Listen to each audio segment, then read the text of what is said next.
All right, everyone, we're going to go ahead and call this meeting to order. This is the Whitefish Vision 2045 meeting for our land use plan. It's February 11th, and we're right at 6 o'clock, so we'll start. Can I please get a motion for the December 3rd, 2026 minutes? I vote to approve the December 3rd minutes. All right, thank you. I'll second. All right, have a motion and a second. All in favor? Thank you. I can't, wasn't You weren't here. here. You can. Yeah. All right, before you. I have no objections. Okay. All right, and also the February 4th, 2026 minutes. Can I get a motion for those, please? Move to approve. All right, second. Okay, motion and second. All in favor? Thank you.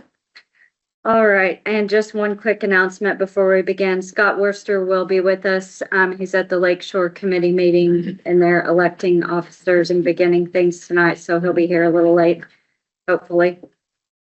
So thank you all in the public for coming. This is a well-attended meeting. Last time we met, we had discussion and public comment on our land use plan that was released just a week before that. And some of you may have noticed that a new draft came out yesterday. Is that right, Ellen?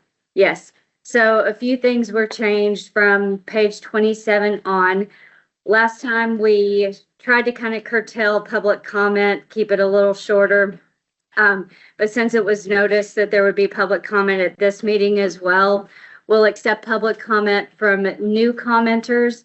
And then also any comments that pertain to the revision of this new draft. So at this time, we're going to have general public comment. I'm a little ahead of myself. I'm so excited about land use. So this is going to be general public comment that's not specific to land use. So anything that's growth policy in general, anything about the city of Whitefish in general, now is your time to speak on that. And then we'll close that general public comment, and there will be a last general public comment at the end if there's anything that you would still like to say but haven't had a chance to. So now I'll open the floor for general public comment. If you can stand up and state your name and your address, please, and make sure that you speak clearly. And if you can't come forward, this owl in the center of the table picks up and pipes us out to the internet. So be as clear and loud as you can. Go ahead with general public comment. Anyone? All right, go ahead, John. John Heberling, 42 Crane Marsh Way, Whitefish, board member of Citizens for Better Planet. This is about public participation and the Architectural Review Committee. The point is that the Architectural Review Committee, an informal one, can function in a constitutionally protected way as part of public participation. So a couple of weeks ago, the city council eliminated the ordinance providing for a formal external architectural review committee. That was necessary according to the statute, but they can have an informal one. And I understand that things are moving in that direction. It can be an informal one as part of public participation. And so in LUPA, which will, I guess, come into effect May 17th, from then on, there will be a developer proposal. That's what it's called, a development proposal, which the zoning administrator then approves, denies, or approves with conditions. And it can go up on appeal to the planning board for the city. So there needs to be something that he's approving and granting. I'll call it a development permit. I haven't seen a formal name for that. It's not in the law. So you have a development permit and there's public participation around that, meaning there's 15 days of notice, there's comments, and under the most recent amendment, 2025, there have to be findings based on what the public comments said, which is kind of odd, but whatever. And the architectural committee can be built into that process. So the informal architectural committee can receive notice, and they can meet and they can deliver comments. And everyone seems to agree that the comments and guidance that they're getting from the committee was really valuable. So it can proceed in an informal way as part of this public participation process. And as such, it's protected by the Constitution.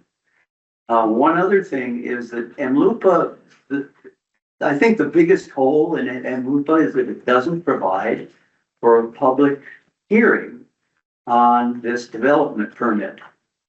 And the development permit is a legal event. It's something that's happening because of the MLUPA.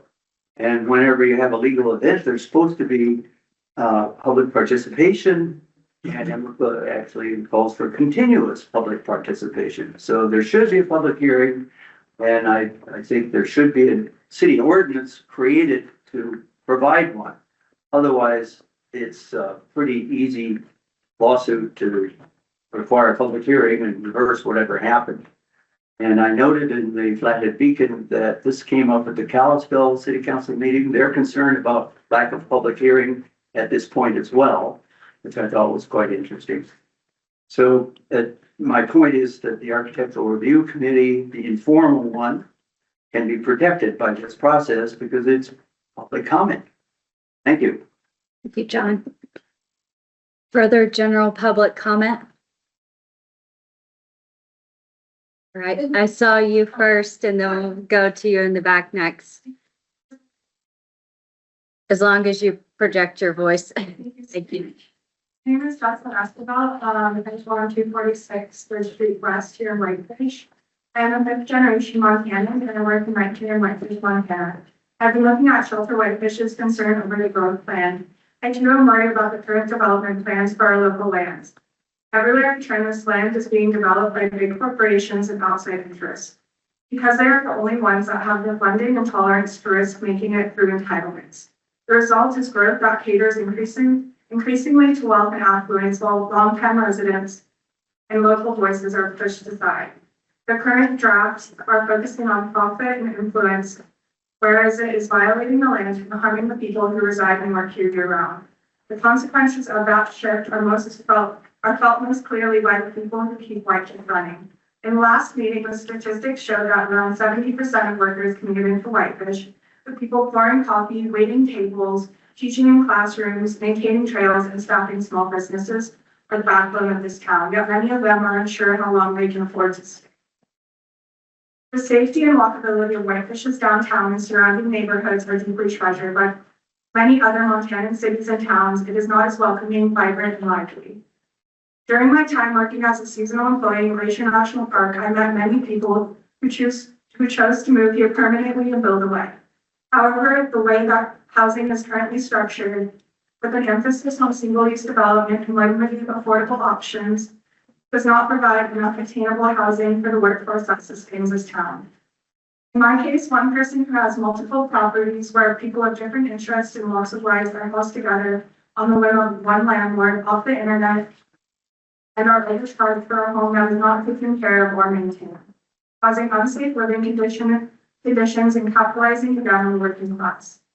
Finding stable and reasonably priced housing has felt uncertain and highly competitive, even while working locally and contributing to the community. When housing feels fragile, your sense of belonging becomes fragile too. If Whitefish is going to protect what makes it special, it must ensure that the people who live and work here can afford to remain a part of it. Many left businesses have left the downtown area due to financial and economic disparities, going further south from the people along with it. I would like to also address the comments made by Chris Schustrom in the Flathead Beacon regarding downtown vacancies. When I looked downtown, I see very real vacancies. The building where Runners Up was located now sits empty. The space next to it that Jersey Boys Pizza once held is vacant since they moved south. The former Rapid building is empty. The building that housed Whitefish Pottery is vacant and deteriorating. There's an empty space next to Kemosabe and another building sitting unused where the Flathead Travel once operated. To me, these are true vacancies. These are everyday businesses that could not afford to remain downtown. When they leave, they take with them the culture, warmth, and daily life that make downtown Whitefish feel vibrant and welcoming. Concerns me is not the proposal of 5 mixed neighborhood areas. What concerns me is the gradual loss of small businesses and community character that gives this town its identity. The energy and excitement of downtown do not come from square footage alone. They come from locally rooted businesses and the people who gather in them. Integrating mixed-use housing into the growth and development plan would strengthen community bonds, preserve local character, and support a more resilient downtown. It would also help to address the strain on our already limited infrastructure. Downtown Whitefish is struggling to manage traffic, particularly at the intersections of Spokane Avenue and Highway 93, Baker Avenue, and Highway 93 as well, along with several other congested areas. Encouraging more people to live within walking and biking distance of downtown would reduce vehicle congestion and make it easier to move safely into and throughout the city. Thoughtful mixed-use development is not a threat to downtown, it is an opportunity to keep it alive. Integrating mixed-use housing into the growth development plan will strengthen community bonds, local charm, and happier people, as well as helping the already lacking infrastructure of downtown, offering more opportunities to walk, bike, and recreate into and within the city of Whitefish. As downtown can barely manage the level of the traffic, but thank you so much for your time and letting my voice be heard. Thank you, Jocelyn. Any further general public comment? Yes.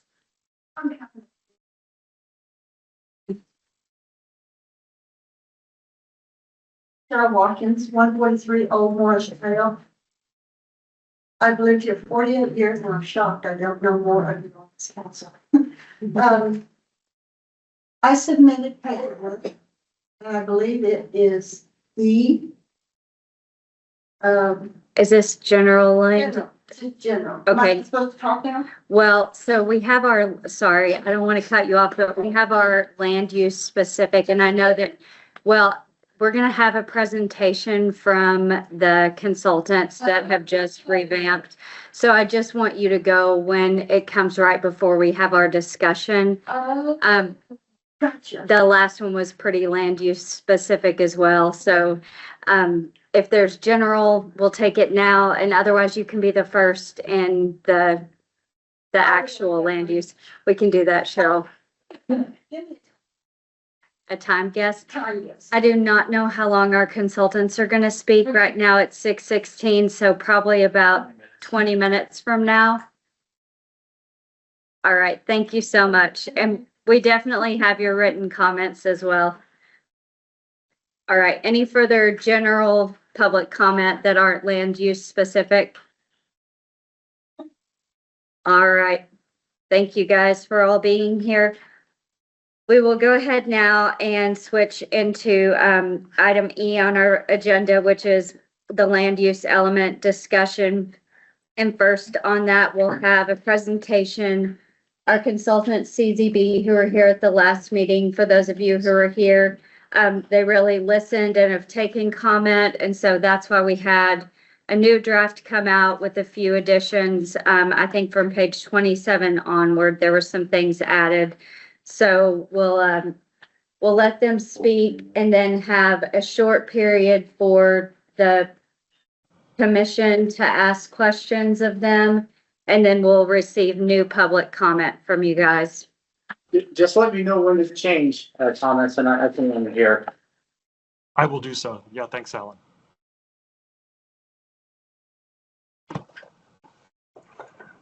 Madam Chair, are you ready for us to begin? Yes, we are. Thank you. Thank you. So it's good to see you guys again. I am again joined by my colleagues Lauren Holm and Matt Ingalls on the virtually. And what we've done tonight is, as you had noted, we had taken some of the input that we had received at the last meeting, input that was requests for clarifications, requests for additional content to be included in the plan for clarity and understanding. That was presented to you all as redlined revisions. What I thought we would do tonight is walk through some of the more substantive content that was discussed at the public comment at the last meeting, walk through that with you so that we could have a bit of a dialogue back and forth after with regard to your direction. So If you go to the next slide, Alan. These are the issues these were the primary issues, kind of overall general issues that we heard from the community last week. And you can go to the next one, Ellen, and we wanted to walk through these in a bit of detail.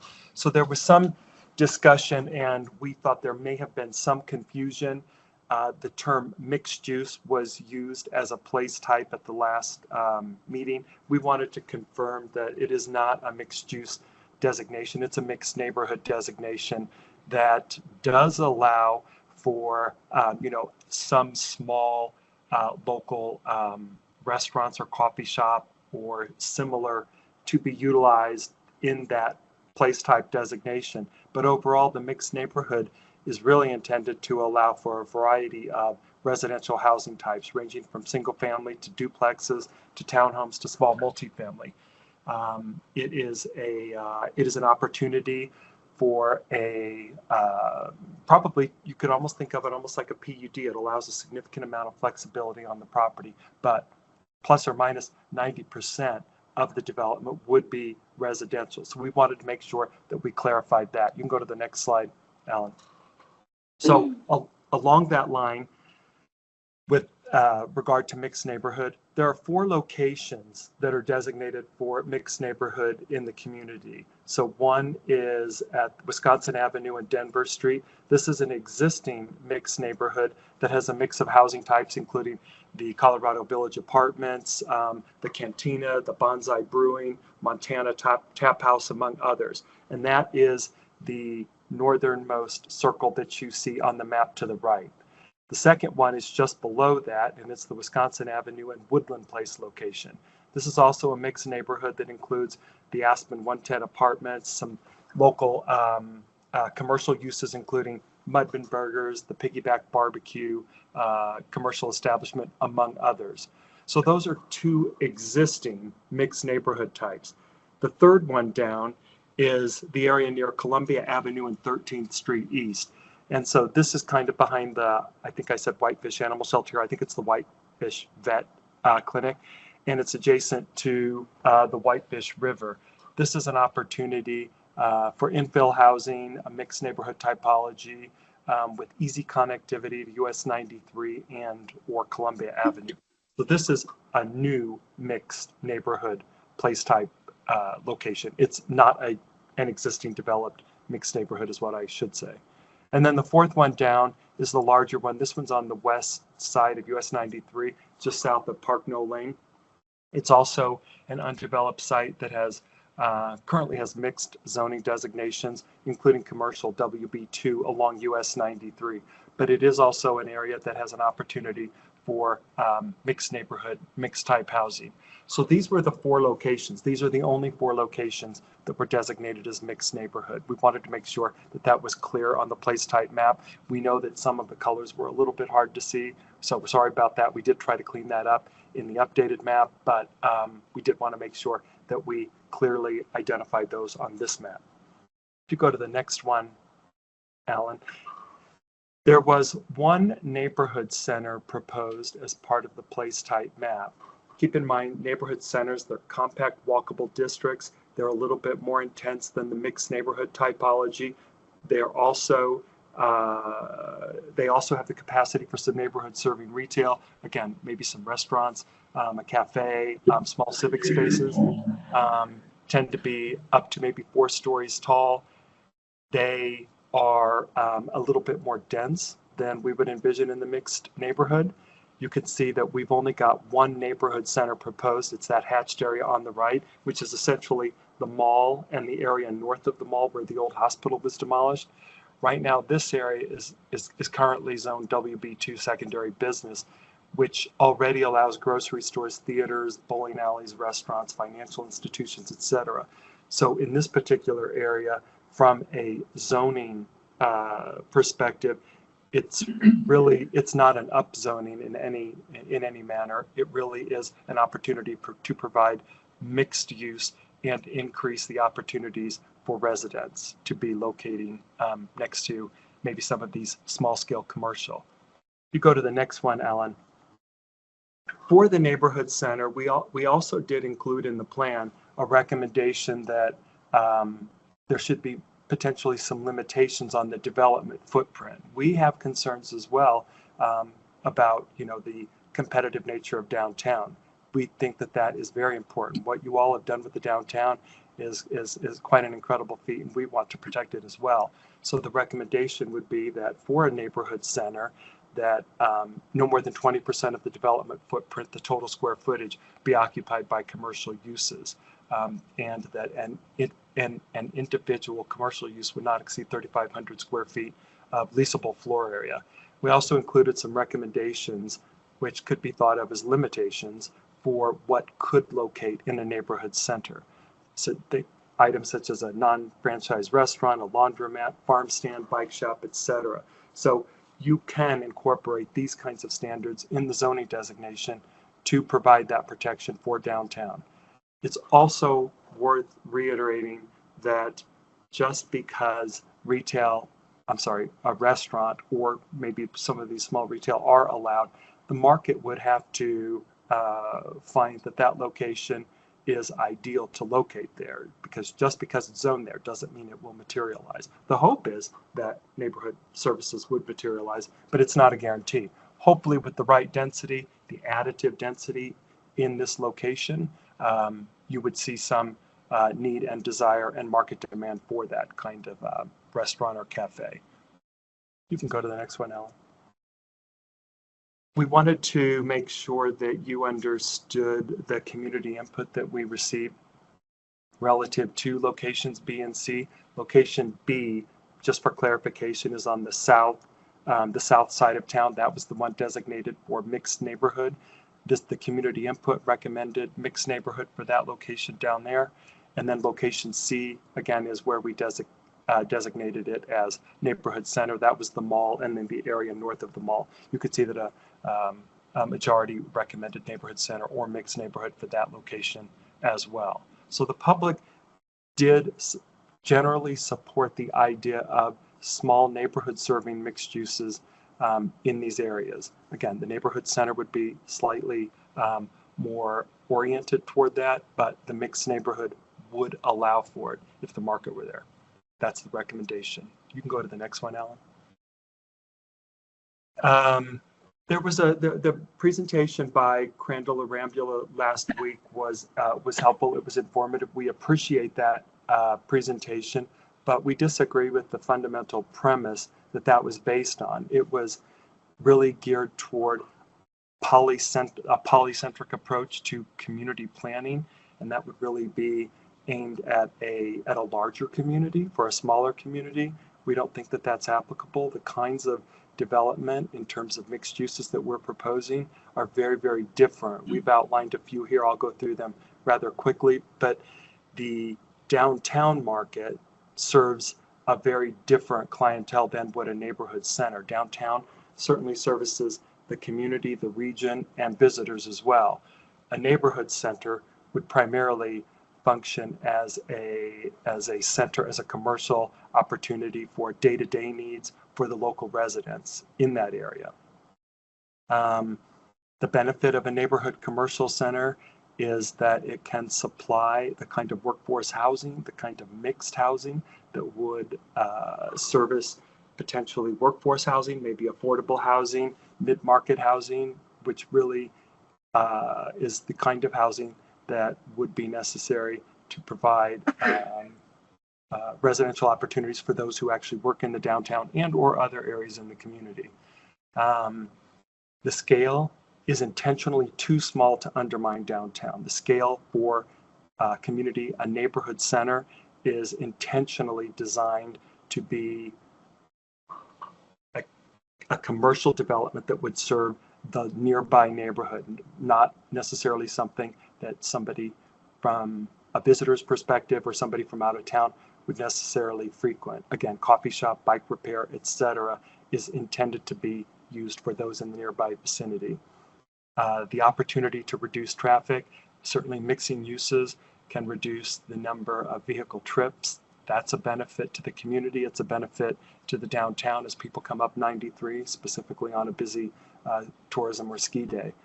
And then certainly the growth and housing reality and the housing policy as included in the growth policy, the community plan today, really does note that the importance of mixed housing types, as well as recognizing mixed development, mixed use development, actually provides a very, a much more desirable kind of residential opportunity than without. So we wanted to just outline some of the important components, how relative for a neighborhood center in terms of how it can actually benefit downtown and other areas of the community. Go to the next one, Ellen. There was also a question with regard to the commercial footprint. So we wanted to provide an illustration of the existing zoning footprint as compared to the place type footprint. So the image that you see on the left is the place type map that includes community corridor and downtown city center place types. So as you can see, that those are the two place types that are full on commercial and some mixed use, but they're full on commercial.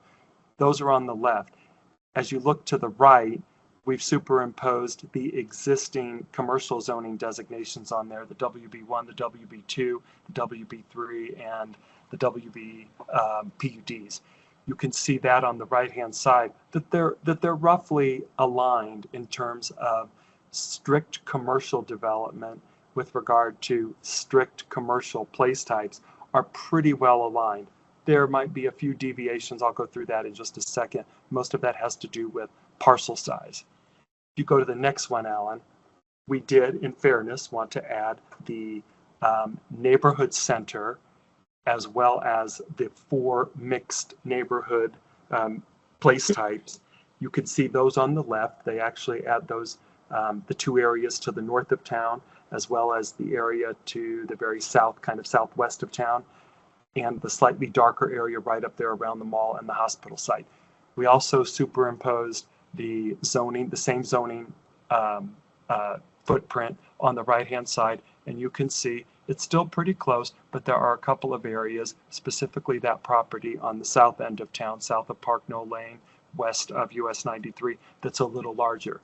Again, that was recommended as mixed neighborhood, which is, plus minus 90% residential, and we incorporated recommendation in the actual land use planning document that noted that any mixed use or commercial use in the mixed neighborhood designation would be located up along 93 and not on the backside of the property. Certainly that's where the market's going to demand that it go, but we did take into account what we heard at the last meeting and made that recommendation. So that is currently incorporated in the plan. If you go to the next, sure. Can I stop you for a second? Is there Sure. any way we can zoom in? Is that possible on this to see the keys? No. So it's a PowerPoint. Yeah, I'm just having trouble visualizing what that second map is, but we can ask questions after. All right. Yeah, we're certainly happy to answer any questions, and if we can find a way to zoom in, or if we create another quick slide over the course of the evening, we can zoom in and show you that as well. Okay, thank you. Alan, you can go to the next slide, because we did have one recommendation. The parcel that you see there is a parcel that's actually already it's already received subdivision approval. So the recommendation would be to change that designation from community corridor to compact suburban place type. It looks as if that got added to the community corridor due to the fact that the parcel went all the way up to 93, US 93. And so we would recommend bifurcating that parcel and the area to the east there, as we would recommend changing that to compact suburban. But you can see there, that one zoomed in a little bit closer. You can start to see the zoning line, the hatched black line, versus the color behind it, which is the place type designation. I think, Alan, go to the next one, please. I think, oh yeah, we do have, this is, I think, our last slide. Before the last meeting, as we took a look at the place type map, this was the last change to the place type map over the last few weeks, and it was to add a heritage downtown place type. This was added to accommodate the W4 zoning designation that exists south of the downtown to the river. This is in line with the downtown plan that actually designates this area as a multifamily development area. And so with that in place, we went back and forth and looked at this area and noted that while it has some similar characteristics as the urban heritage place type, which is just to the east of here, we did note that if it does have multifamily, and it does, it has the Mountain View Manor, it does have some emerging multifamily. The recommendation was that we create a new place typology for this location. So that was added. It's worth noting that the existing W4 zoning does allow multifamily residential up to 18 units per building, or with an administrative CUP, it could increase to significantly more than 18 units, or 19 plus, I should say. This is the zoning designation that has been in place since the 1980s. And so that is why this place type was added, because it is different than what you see on the east side of Spokane Avenue. With that being said, we know that there has been some community input, some public comment relative to keeping this in the urban heritage place type. I really think that that's a policy discussion. It would essentially be a down zone if that were the recommendation by the Planning Commission and the City Council. I think that the logical place type designation would be heritage urban neighborhood. But again, that would be a recommendation by the Planning Commission and the City Council to down zone. And then I don't want to correct you, but it's not a down zone. It recognizes the existing zoning. It accommodates it under a different heading. Well, the urban heritage place type is a place typology that allows for single family units and duplexes. And so if we carry the urban heritage place type over here, this zoning allows for multifamily dwelling units. So we'd want to have some clarification so that the place type actually matched what is on the ground and what is aspirational for that area. So we would have to come up with something different, because it currently allows 18 units per building or more with the CUP, an administrative CUP. The recommendation for the heritage downtown neighborhood place type is to look at smaller multifamily, 4, 5, 6, 7, 8 unit buildings, because we do think that might be more in line with some of the development patterns that have taken place in that area. But right now the zoning is significantly different than what would be allowed pursuant to the urban heritage place type. Right. Thank you.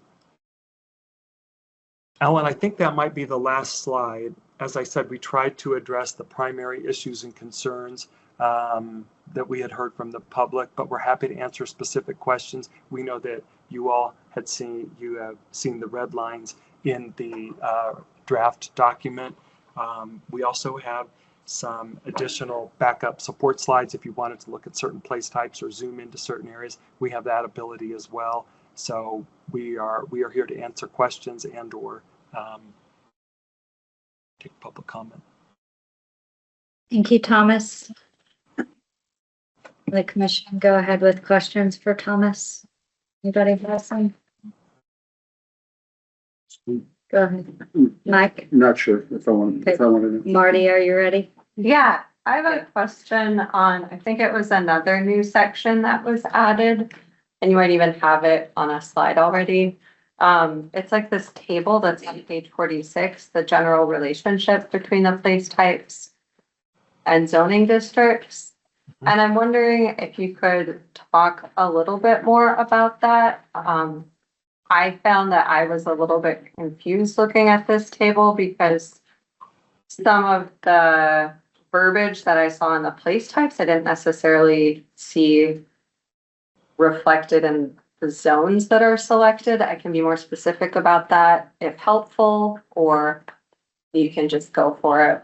Sure, why don't I go ahead and give you a quick overview of the intent behind this table. So to begin, from a fundamental standpoint, it's worth noting that translating existing zoning districts, especially the zoning districts in your community, which tend to be very use-specific based, very Euclidean, it can be very challenging to create a one-to-one relationship in terms of comparing a zoning district to a place type. So typically, a place type will have 1, 2, 3, it could even have 4 zoning designations that fall under that geography or that footprint. And so what we tried to do here was take an initial assessment of the existing zoning and apply them to the place type, kind of the umbrella place type that would be most appropriate. It's not an exact match because we know that you might have waterfront neighborhood, for example. We know that you could have typically maybe WR1 and WR2 that fall under waterfront neighborhood, but there's also a hotel along the shoreline that would fall under waterfront neighborhood, but that's a bit atypical. So we tried to capture what was not the exception, but more the norm. And so it was an attempt to create kind of those umbrella place types and let you know roughly, approximately what would fall under them. Keeping in mind the exact parcel boundaries are not exactly one for one, and where a place type might have a solid line or almost appear like a square on the map, certainly the zoning underneath it would be much more granular in terms of its configuration.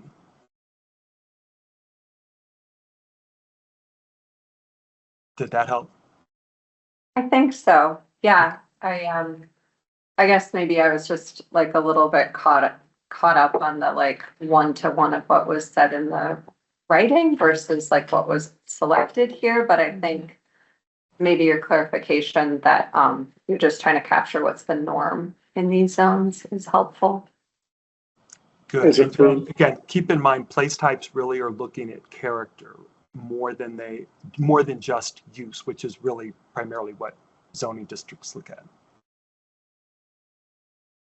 So then, can I ask Thomas, here you have Heritage Downtown Neighborhood, the character here in Whitefish that you've ascribed to that is 1 family residential and 2 family residential with these X's? Yeah, so for the Heritage Downtown, we've applied 1 and 2 family. I think depending on the input that we received from you all tonight, that could also add smaller multifamily as well. And so that would probably, that one could tweak a little bit as we go through the meeting and subsequent revisions. Wait, do you mean the opposite? The input that you received from the community thus far? I'm just Well, trying to figure out, Part are you of our saying?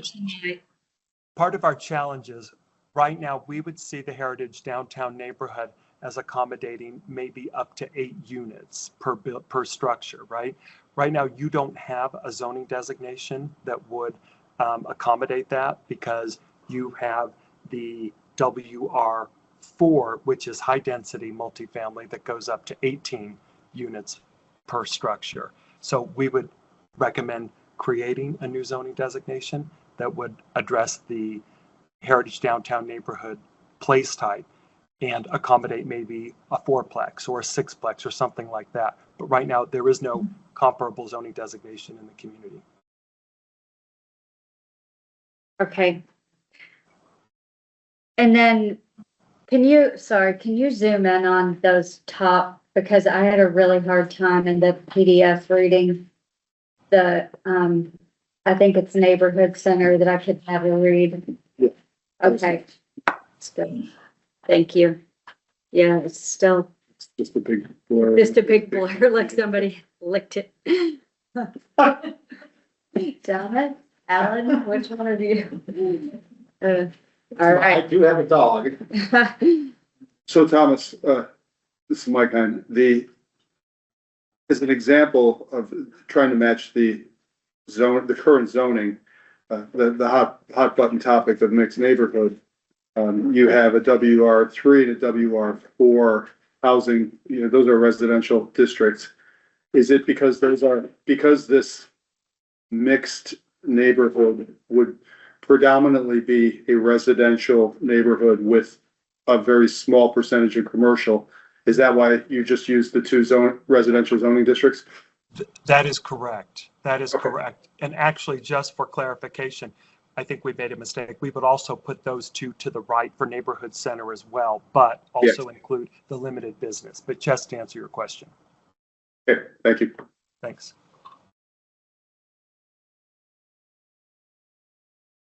Any further questions for Thomas? All right. I'm not sure what the will of the people should be if we allow the public to ask the consultants questions at this point. This is kind of our last time with them, with the public. They're gonna be online through the meeting. I think you could take public comment and you guys could And then field it pass to them. questions on to them that you guys could overall. So just so everyone in the public knows, if you have a question that you would like us to directly ask the consultants, then let us know in your public comment and we can ask them in our discussion. They're going to stay online with us. That's kind of what we did last time, so it ran a little more smoothly and cleanly. So indicate to us if this is something you want the consultants to answer for you during this meeting tonight. All right, Thomas, thank you. If you guys can hang in with us, we'll have more to ask you as we begin discussion after public comment. Absolutely. Okay. So at this point, we will receive public comment specifically on land use. And I think Cheryl Watkins, I know you've been patiently waiting. So I'll invite you to come up first, and then I want to ask everyone to limit your comments. Let's keep it 5 minutes or under. If you can, please. I'll give you a 5-minute check, and then you can wrap it up from there. And anything that was said at the last meeting, if you were here, please don't stand up. Just to reiterate, that's on public record. We have it. Most of you we have in writing as well. So thank you for your comments and thank you for being here. All right. I do have one question when they were talking about south of town that maybe Frank knows the answer to. Did you include things that the city has already approved? And my only example is the old dog cave, the funeral homes. Wasn't it approved a couple of years ago for a housing development? I don't know that it was shown. Okay. I mean, that's what's intended to go up there, but that's. Yeah. So the consultants did not look at what the city had approved as part of this plan. No, I think they looked at that as well. Okay. Because that is a big development if it wasn't approved, because they were wanting townhouses and stuff like that. So my comment is about the property to the south of Park Knoll. I own the adjacent property to the south. If you look at the paper I submitted yesterday, the very first paper in that is the flyover done in 2017. It's a river. And so that property comes from Highway 93 up the hill down to the valley. The valley in the back is 31 acres. More than half of it is underwater. I talked to the Corps of Engineers yesterday. They said no, too wet. So what the neighbors and I have just, there's no easement through my property, it's a conservation easement. There's no property to Carroll from the Luch, there's no access through the Robinsons to Carroll. Unless the church gave them access, there is no access to the west. Carroll. So unless they're gonna build this humongous bridge across that wetlands, we're asking for big setbacks. Because it is, look at that first flyover I put in, and then so there's 2 hydrology reports, there's drone pictures, and that first flyover from 2017. It's too wet back there. And my whole property, the water flows from south to north to the river. If anything happens to that wetland, my property's flooded. And if we had another 12-foot of snow like 96, my whole pasture land would be flooded. So we're asking for huge setbacks, more than maybe what is normal. Don't know how they're gonna do access, and then we're also, the neighbors would like to see fencing because we're having a terrible time with trespassers across all of our property. We'd like to see whatever he does back there fenced. And this may not be the appropriate time to say this, I don't know what it is. We'd like to see fencing. We don't want people trespassing against our pasture lands because we all have animals back there.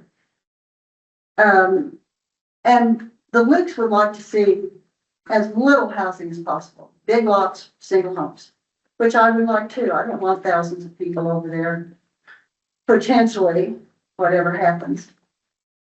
So that's my only comment. Thank you very much. Thank you, Cheryl. Yeah. Right, yes, go ahead. Hi, my name is Eve Pesseltiner. I live at 298 Brimstone Drive. And I'm holding up a photograph. I'm wondering how many of you are familiar with this? If you do, just raise a hand. This is Area B. And we have an opportunity to protect these wetlands where the herds of deer, the bear, the eagles, the wild turkeys, what else have I seen? I see it all because I live right there. This is also what I see. So you have this pristine area, this sort of ecological little oasis, which doesn't seem like the usual place. This is my window. This is what I see. And I see the water all the time. I see all the animals. Somehow I don't see breweries and coffee shops and all these buildings on this particular place. We have lots of things to solve. But are we creating more problems and solutions by picking that place? This is the top of JP Road. It's all wooded, just a little roundabout. It's a very quiet neighborhood.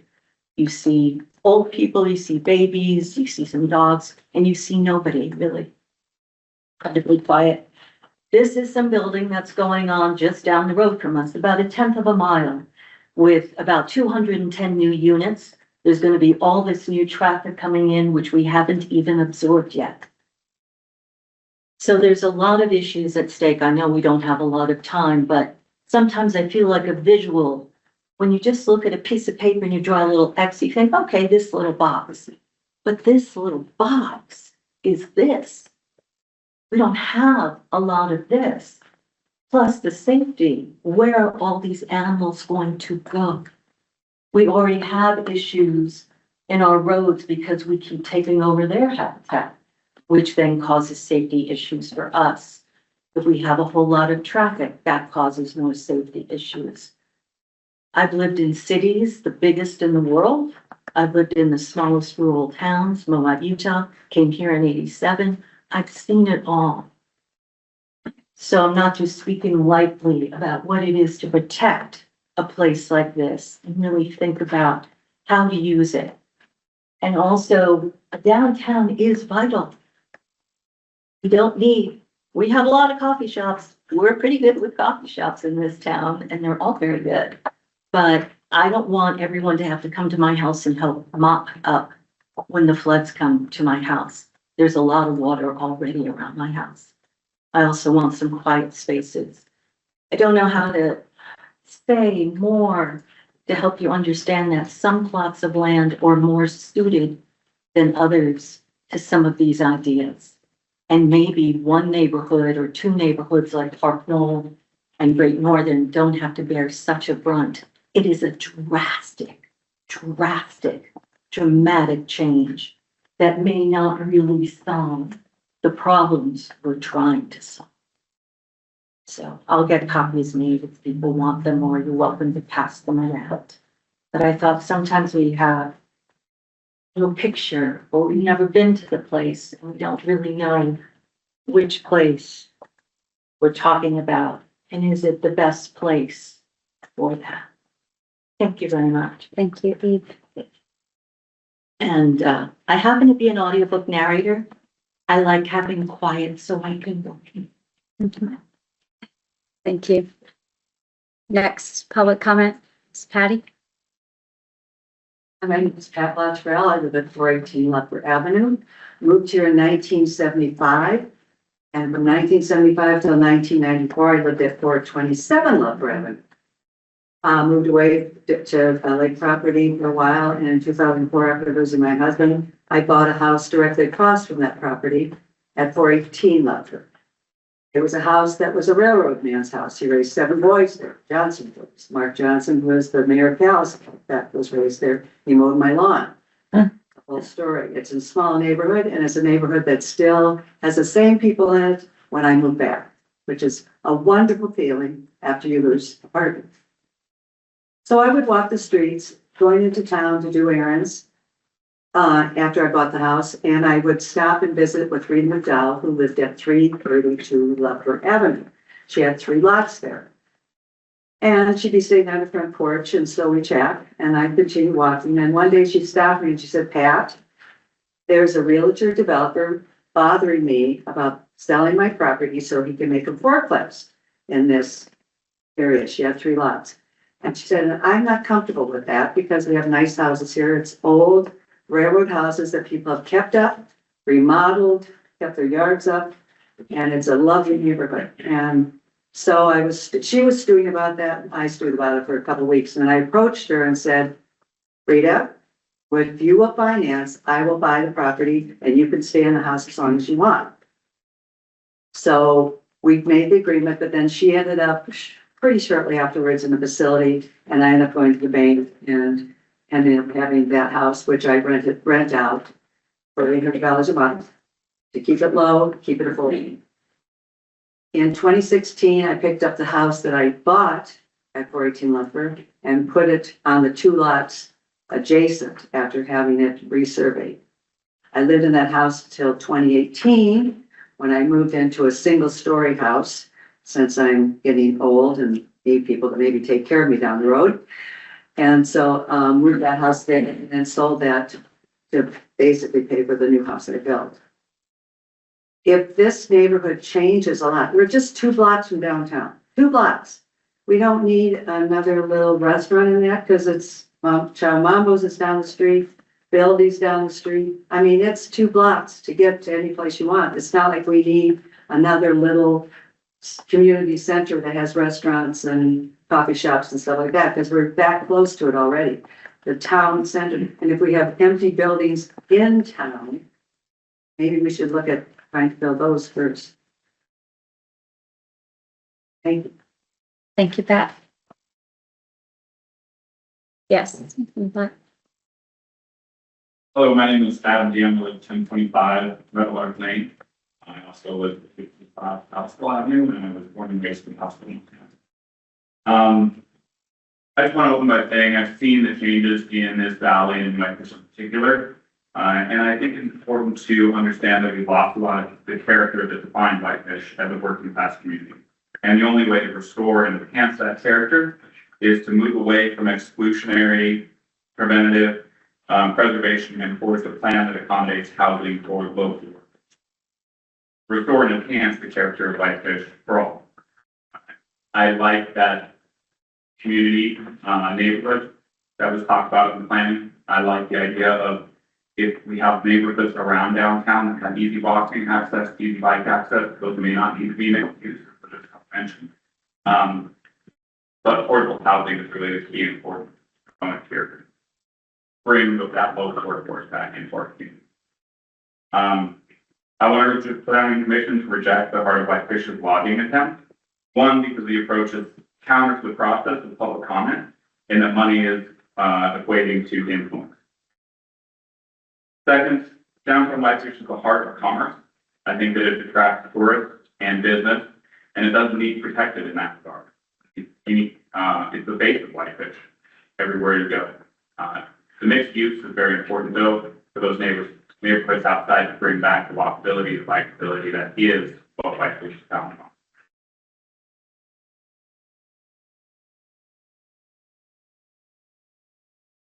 Last point I guess I would make, allowing more of the mixed use and small neighborhood retail, I think is really important. It's a lot of what founded Whitefish was small businesses getting started. If you're looking at downtown, just trying to be the place where you're gonna start and open a new business, that's very cost prohibitive, very competitive. So having that mixed use, including small retail and local small neighborhoods, is gonna be incredible benefit to those neighborhoods. And also the opportunity to create businesses and employ local workforce so they can live and work and walk. Thank you, Adam. Next, public comment? Yes. Hi, my name is Kate McLean and I live at 151 Wedgewood Lane, in Whitefish. I've submitted written comments last week.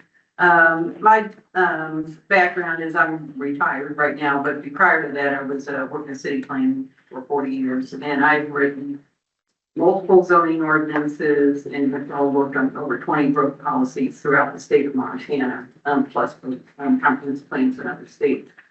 So I really do understand the heavy lift that staff has to do to get this done. I've done it myself, and I appreciate that. My concern is that with the land use element being rolled out just within the last few weeks, and then we're going to move right from that into zoning, there's just too condensed the timeline to really consider the complexities of it. Since the beginning of this process, I have submitted multiple comments, mostly regarding the areas that are in the transition area or some of the growth areas, that we need to look at development constraints and land suitability. And I think a couple of people spoke tonight about wetlands in those areas, and those have never been mapped and presented to the public.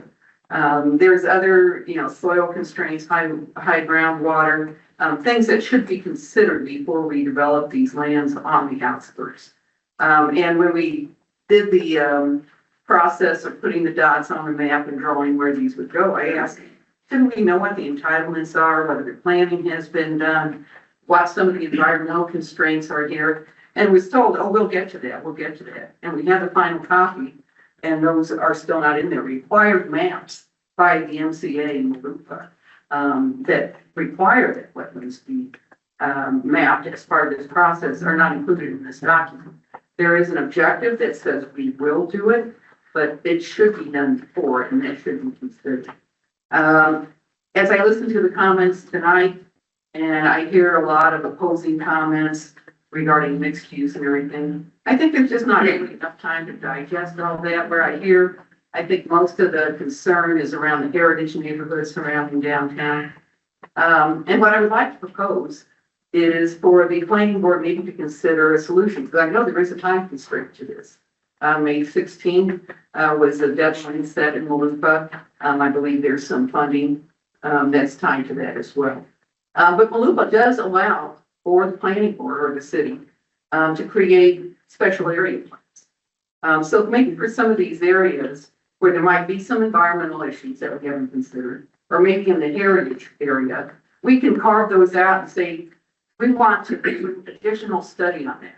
Retain the existing zoning that we have, but designate them as special area plans in the growth policy and continue to work on that. So the public really has time to be engaged and considered.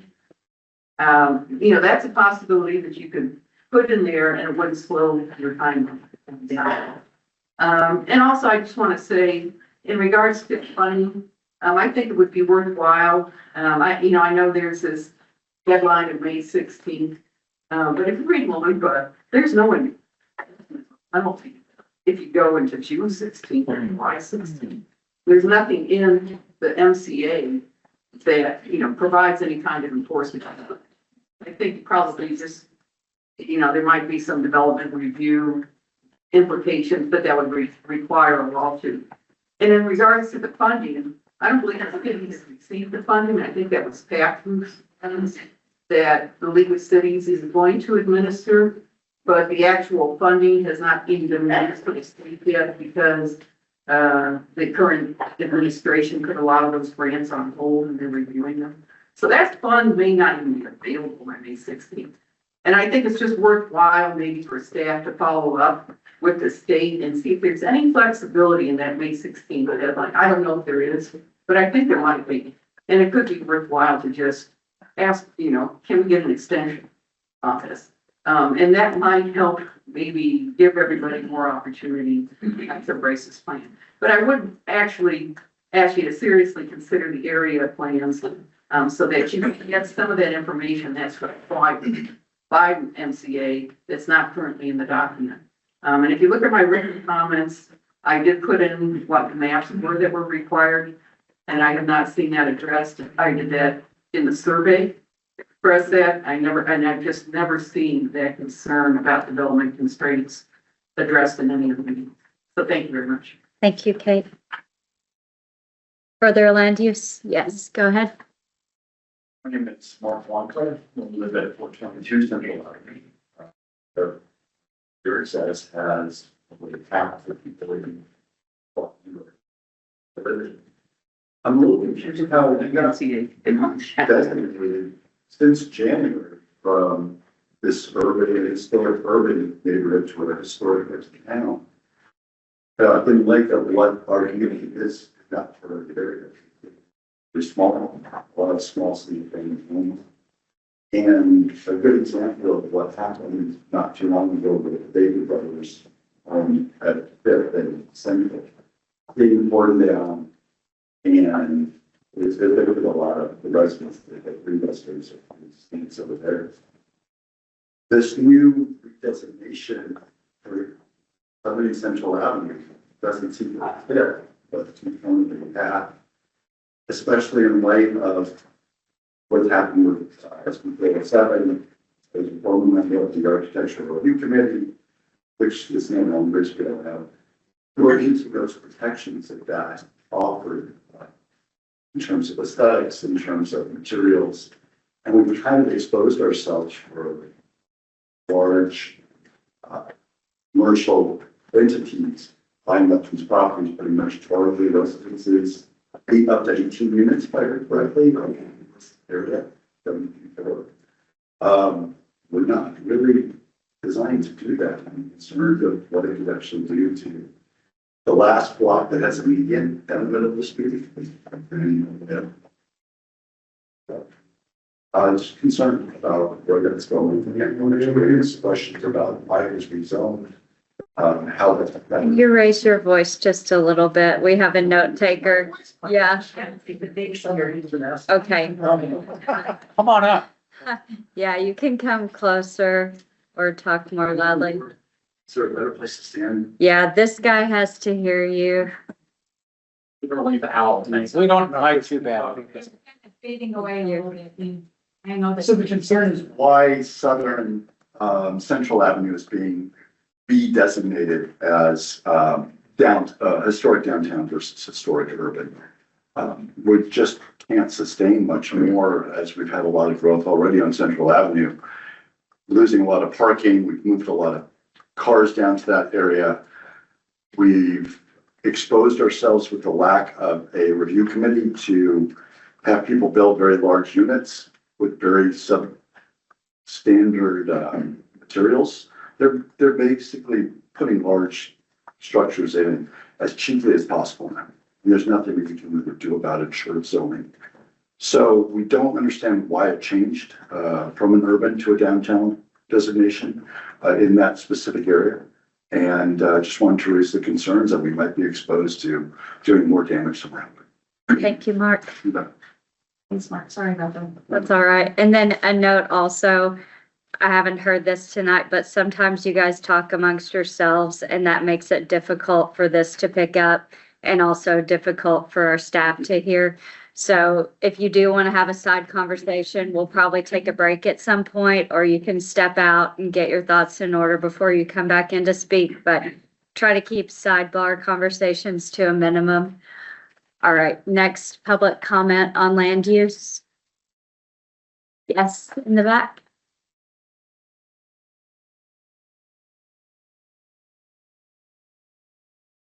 Who's taking an exercise lap? Gotta get your steps in. Go on up. Hi, I'm Bella Brown. I live in Colorado, which I just found out is considered mixed neighborhood, which that makes sense because I do like my neighborhood. And I guess I hear there's this, divide between like different little nitty gritty things, but like there's not like that neighborhood, I feel like could easily be upgraded to like a neighborhood center or something because it's already kind of the vibe. People walk to downtown, like I walk to downtown to get stuff. Well, I try. I hate driving. I'm definitely a passenger princess. So if there was better transportation, I would be one less driver on the road, just so y'all know. Especially in the terrible weather that we have. Sometimes, I mean, not this winter, obviously, but, I just think that, I like what you were saying about this, with the zoning. I almost saw your back, sorry. But I liked what you were saying about the zoning in regards to like, okay, if there's specific things that need to be happening, environmentally, I know the Lolo National Forest did public comment and they were like, what do you use this area for? And having that kind of framing of it, but the visioning session, I will say like, I had to look up a lot of stuff, like, where are we talking about? And, it was very hard, to kind of do that, but, I already submitted my public comment, but I guess I was just thinking, you know, that building by Piggyback that burned down? There's like a lot of these like little areas where we're like, well, why can't we do something with that? Or like where we're not, we could just add more density to some of these areas. So it's not really a question of like, oh, I'm just saying, we don't need to build more single family homes because that's gonna cost taxpayers money because the infrastructure that gets a higher cost. Like, correct me if I'm wrong, consultants, but, I'm pretty sure that's how the math works. So I just, with the neighborhood centers, like how can neighborhood centers help with downtown businesses? I appreciated them like addressing that. And I think that we really should listen to the consultants and what their job is. And it's a little bit of a mess, but I wrote your public comment and Thank you. that was just like some additional things. Thank you, Bella. That's all I have. All right. But also, better transportation helps with like, supporting the workforce as well as the density in housing, because how many people are coming into the city to work? And we don't have a place for them to actually live, and it would be great if we could just anticipate growth rather than, right now it seems like we're kind of playing catch up. All right, I'm done. Thank you. Okay. Further public comment for land use? I see a hand back there. Nancy, come on up. Hi, my name's Nancy Persons. I live on 421 Lutford. I've lived in Whitefish on and off a lot from 1983. And I'm very fortunate to be in a house I kind of dreamed of owning one day in Whitefish when I used to hitchhike up to the mountain to go change beds up at the Open Glow Inn. And now I own that place. So it's been very fortunate for me. I also live in town. I walk to work every day. I walk back home for lunch and everything each day. And I work over at the middle school presently right now. My concern is when I hear a possible unit of 18 over there in that area, it's like, I don't know where anybody would ever park to do that. But it is a historic area of single family homes. And I would like to see the zoning encompass that and be more like the Kalispell and Columbia Ave and Summers on this side of town. And I would like that to be restored. And my understanding was that the zoning got kind of changed a long time ago, mostly maybe by an era over in that area.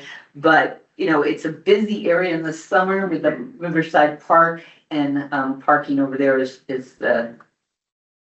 it's a busy area. It's wonderful that we have the park and I love how that it's there. Lots of people get to use it. But one of the things that, often happens to me in the evening, I'm either outside working in the yard or sitting on a front porch. And people who are, visitors staying on the other side of the river and they're walking downtown or coming back, the amount of times they stop and say to me, wow, this is one of the few resort towns that people actually live in their homes. And I always think, wow, that's pretty interesting because they probably travel a lot more than I do.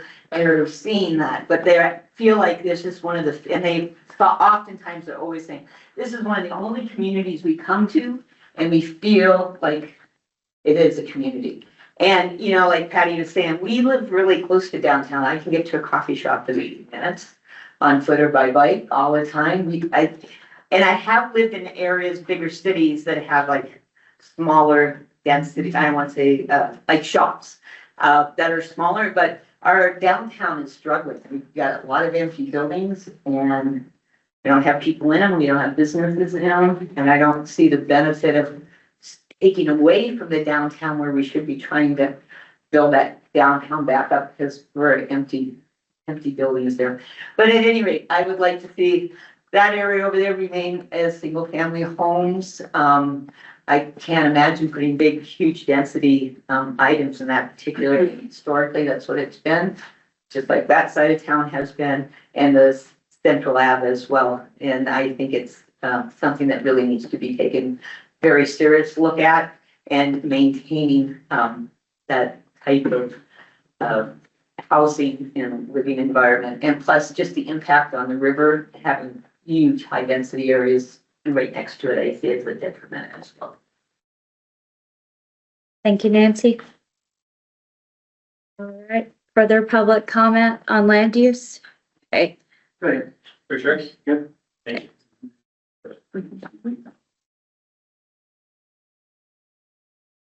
My name is Luke Welly. I live at 488 Whitefish Trail in Kalispell, Montana, and I commute into Whitefish for work, as do not just many, but most people who work in Whitefish. I've heard numbers up to 70% of Whitefish's workforce drives to town from Kalispell, Columbia Falls, or other areas.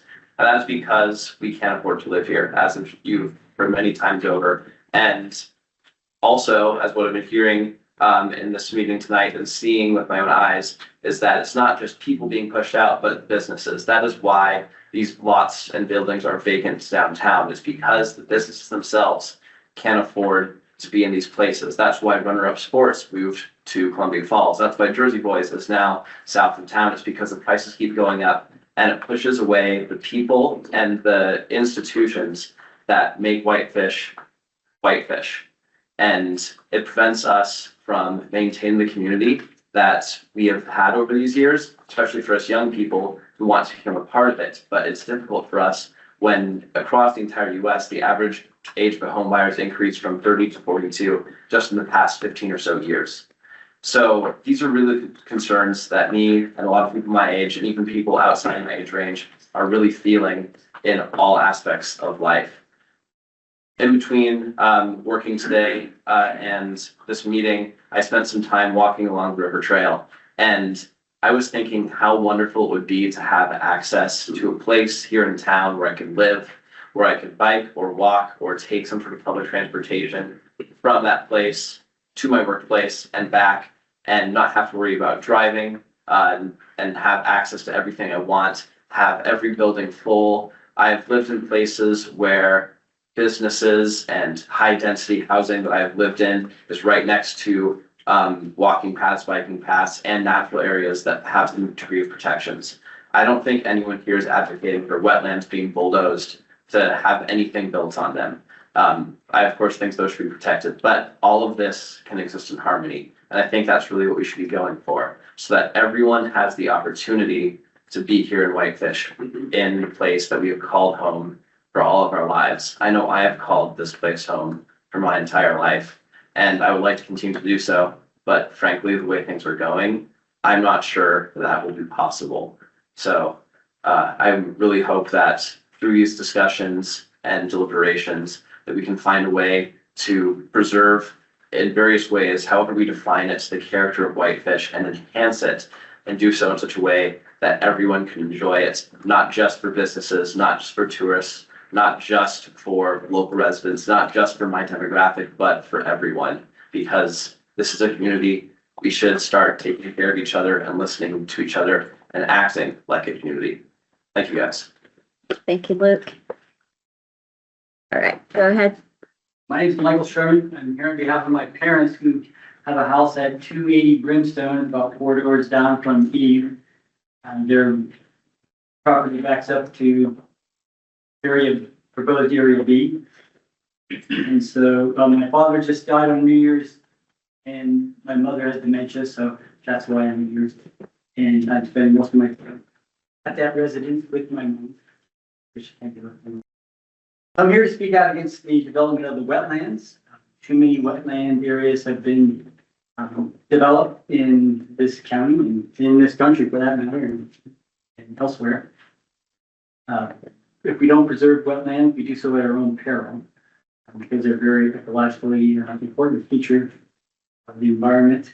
And so it's just cumbersome to develop wetlands. And so I think that we should take note of that and keep them for the ecological reason, if nothing else. And I'm sure the residents don't want a large development right on their back step. We should be counting. Thanks. Thank you, Michael. Further comment on land use? Yes, Chris, go ahead. My name is Chris Schustrom. I live at 504 Spokane Avenue. First, I was asked to read a letter from a neighbor. They live in the historic, they own the historic Jennings Gilliland home at 445 Spokane Avenue, catty corner from the Garden Wall Inn, of which I'm an owner. To whom it may concern, we own the historic Jennings Gilliland home at 445 Spokane Avenue. It has come to our attention that a request has been made to change the zoning of our property and others in the 400 and 500 blocks of Spokane Avenue to commercial. We ask that you not consider this change. These 2 blocks have been identified by the National Register of Historic Places as qualifying as an historic residential district since the mid-1990s. These 2 blocks of tree-lined residential properties are the first impression one sees as they enter our beautiful town. I have read one of the comments that some of the homes have become eyesores as they haven't been kept up. With the price increases that we have seen in Whitefish, one can surmise that as these properties are sold, they will be rehabilitated as we have seen in many of the neighborhoods of Whitefish.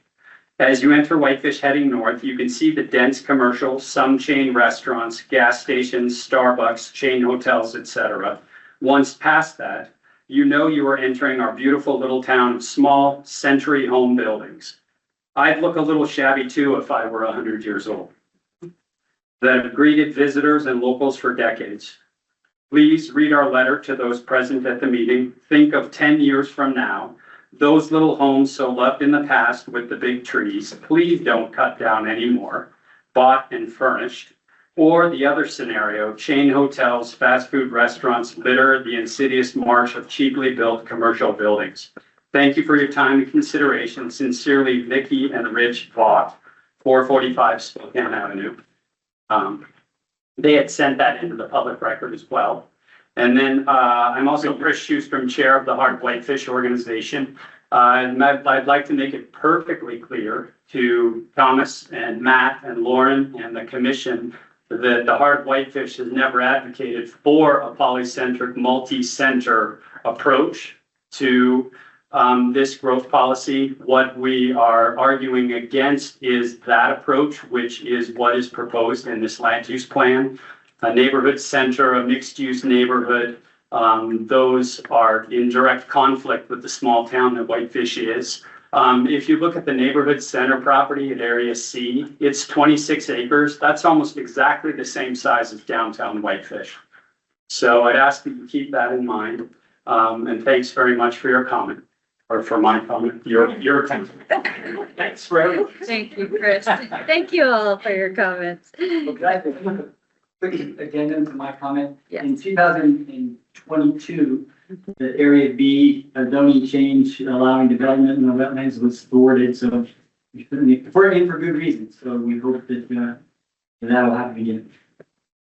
Thank you, Michael. Public comment for land use? Yes, in the very back, go ahead. And then Richard, you can go after.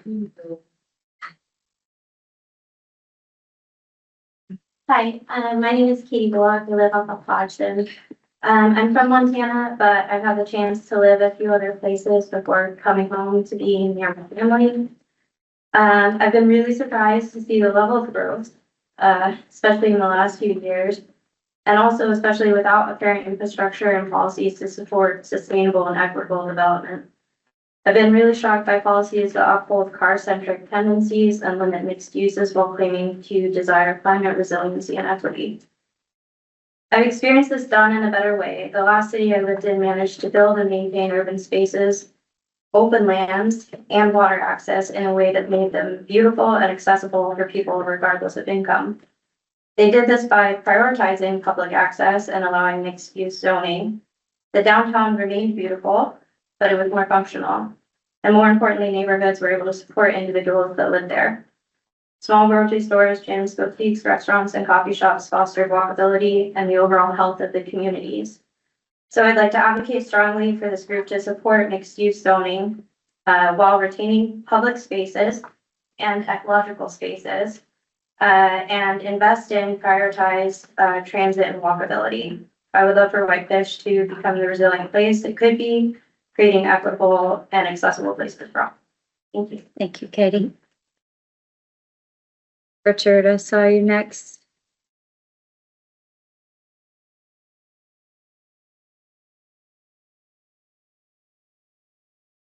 Chair, commissioners, Richard Hiltner, 104 Fifth Street. Now let me get right to the point. I'm asking you to reject the insertion of heritage downtown neighborhood as a place type in the land use element. I want you, encourage you, and implore you to keep heritage urban the same as on the other side of Spokane, as originally described in all of the discussions that have taken place, beginning with the visioning statements. I am flummoxed as to why the introduction of this new place type at this late date. This was an addition that was never considered in any of the visioning statements or sessions. And the short turnaround, this just came to us 2 weeks ago, and that 24 hours since the last draft. And that's hardly enough time for the public to really get their teeth into it. And that's a concern of mine as well. The area that's described now in this new downtown, heritage downtown neighborhood has 4 streets, basically. O'Brien, Lupfer, 3rd and 4th Streets. 3 of those 4 are dead ends. And if you're going to go ahead and put a whole bunch of additional density into this very compact, already compact residential neighborhood, you have now committed them to 3 of 4 dead-end streets. And I'm not sure that the fire department would even go for that. Also, the idea of increasing density alone to increase the potential for affordability is, I think, a false premise. We can't just build our way into affordability. Just to build more is not going to get us to where we need to be. If you do this urban, what we're calling it now, the heritage downtown neighborhood, if that's to take place, I can just hear the developers licking their chops as saying, oh boy, here we go, and we'll build up more houses or more housing, 6, 8 units per lot, and at the same time, not provide any affordability. just look at what's going on downtown, look at all the empty and partially occupied housing units, and we won't get any housing units that are affordable just based on this alone. I'm not sure what general services would be permitted. That's also listed in some of these descriptions. There's no parking, really, substantial parking to deal with this increased proposed density. The streets are narrow. Once you park on both sides of the street, just drive down Lutfer, drive down O'Brien, and it's a one-way street. And if you're trying to bring a fire truck down and somebody's coming the opposite direction, it's a head-on. I think that this latest place type, last minute, poorly thought out, and must be rejected. And I encourage you, implore you to replace it back with the original heritage urban place type. Thank you, Richard. Further land use public comment? Oh, Paul McCann, Summers Avenue, and I just listened to Richard, and I couldn't agree with him more. So I hope you. So I just keep it short. Heidi. thank you, Paul. Right, further public comment? Okay. One in the back. Grew up on Lutfer. I was a really young child, that more formative years there, and I agree with Richard that I think along the river you should really consider the parking issue. Number one, because if you build large structures with multi-family homes in them, or units, you know, and we say up to 18, I can't even believe that number. It's thrown out there. And if somebody can make money at it, they're gonna do it. And I think currently, people park in front of our house. We're on the end of the buffer, and they're from all over the country. They just grab their boats and go down to the river, leave their car parked in front of our house. We have a carport in the back, so we have our cars parked in the back, so we don't park in the front. So it allows those people to use that front access. And I think if you allow a big development of properties and a bunch of renting can happen, they're not gonna be owners, just renters. You're gonna have a lot of cars parked on all the streets, and anybody who wants to access Riverside Park from O'Brien or Lumber isn't gonna be able to do it now. They won't be able to just go down up there and park and grab their boat and go down the river. It's not gonna happen. So I really agree with Richard that we need to go back to the urban. Maybe there's a place, some cutoff point from Second, Third, where you can do that high density. But right along the river, I just don't agree that that's the place for it. And it's good to have the green space for the deer and also just for the people that are walking around and be able to see it. High density with cars, and see cars down there. Solid, all the time. Thank you, Christian. Further comment, Keegan? Go ahead. Stephen Allen, 306 Lutfer Avenue. Speaking tonight as the Executive Director of Shelter WF. Just really brief comment. As someone who lives on Lutfer, I just want to tell my story. I haven't really done that to y'all because I'm focused on the policy. But I moved into that rental and I get kicked out in May because the owner moves back. And I may still be able to live in Whitefish. I probably won't. And I say that because on my block, I'm the only person even close to my age. The phenomenon of downtown single family neighborhoods as something that a normal person can afford is something that happened in the past and it's not true today. The second those properties sell, if they're selling as single family units, they will sell to people who are not like me, not at a price range that I can get anywhere close to affording. I say that because there's a lot of people questioning, hey, why would you want 18 units on a property on Lutfer Avenue? Now, I think like the actual zoning restrictions are much less than that in terms of units per acre. The reason you allow 18 units per acre is so that 18 people can live there, can live close to downtown, can live as workers who work in Whitefish. And in the modern environment, a single family home in a neighborhood half a mile from downtown, the land is just too valuable for any person who grew up in the valley and makes a wage in the valley to afford. So that's the other side of this. We're choosing between density and allowing people who work in Whitefish to live here, or sprawl. It is not, we have to choose between those two. And right now we're choosing a scenario where at some point I'm going to be priced out of Whitefish.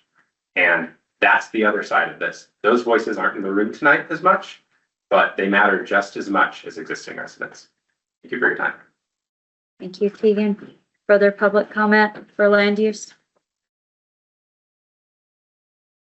Seeing none. Okay, I see two more here. John, I'm gonna let Mike go first. Yeah. And then you next. My name is Mike Fitzgerald, and I live at 412 Lutfer. My wife and I have been there for 50 years, or close to 50 years. And I've seen a lot of changes here. And we've been around the block and we've been to a lot of ski areas, and I've seen how some of these areas have changed, and they've killed the downtown people that like to live in town. And what you get are a lot of big buildings that are empty. And we live in a neighborhood that it's great. We can walk to town, kids can walk to school, and to change it is ridiculous. This is a special place. And people always talk about the community. Why is Whitefish so special? They say, what is it? I go, it's a community. And what makes a community? It's all of you here together. And we have a neighborhood. We grow up in a neighborhood and we love our neighborhood. But if you kill the neighborhood, you kill the community. So why would we change an area that, one, cannot handle the traffic? We can't. Go down Lutfer in the winter. The snowplows can't plow it. As Richard said, and Chris, you can't add more traffic to that area. That's not the place to do it. So here we have a great little community that's walking distance. But if you add multi-family to a lot, where are they going to park? So please, do not kill the neighborhoods. And you kill the neighborhood, you kill the community. And this is a special town with a great community. So I implore you, please, do not consider changing the zoning in this one really cool little neighborhood. You're not going to accomplish anything except the realtors. They're going to scrape it and they are going to build multi-units. And who's going to gain from that? The builder, not the community. And if you think that it's going to be affordable, I got news for you. It's not. And I've seen it in all the ski areas that I've been to, and I've been to quite a few. Don't make the same mistake. We've seen this before. We don't need to do it again. What these people have done. Leave the neighborhood alone and just enjoy it. Thank you. Thank you, Mike. Further public comment for land use? Go ahead, John. I spoke last meeting, and so I don't know if this is legitimate or not. So may I say a few things that occurred to me on the way home from the meeting last?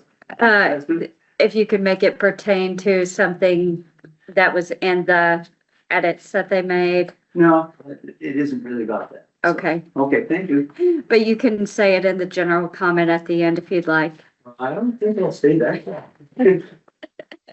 You could dream about it. All right. Yeah, she was coming around, so you could go and then. My name is Riley Columbus. I live at 327 O'Brien. So these are my neighbors here, and I also, I've lived here, I haven't lived here as long as these guys have. I've only been in this neighborhood for 15 years, or it will be in June. This is a last minute thing, so I want to acknowledge that this is a change, and that's taken a lot of people by surprise. And the fact that a lot of us are here to talk about this, please take that into consideration. Obviously, you're getting a pretty good picture of the fact that this has been a long time loved neighborhood. And I know we got to draw lines somewhere, and so we got to think about where those lines are going to be. And the fact that this line was drawn and then redrawn suddenly is what's got people ruffled up a little bit here. We already do have some density in our neighborhood that I think works. There is an apartment building on the corner of O'Brien and 3rd. That's an older home that's been turned into, I believe it's a fourplex. There are several duplexes in our neighborhood that work pretty well. Some of them are long-term rentals, and some of them are short-term-ish rentals, like 30-day. They go to sometimes 3 months, and sometimes sit empty. We have a few abandoned homes that are just falling apart, literally like today. And then we also have the Manor, Mountain View Manor, which is included in this area, which is where my mom and my youngest sister live, which is awesome that we have that as well. So we do have a lot of going on in there, and I do have sympathy for a lot of these people that are looking for homes. My sister was one of them.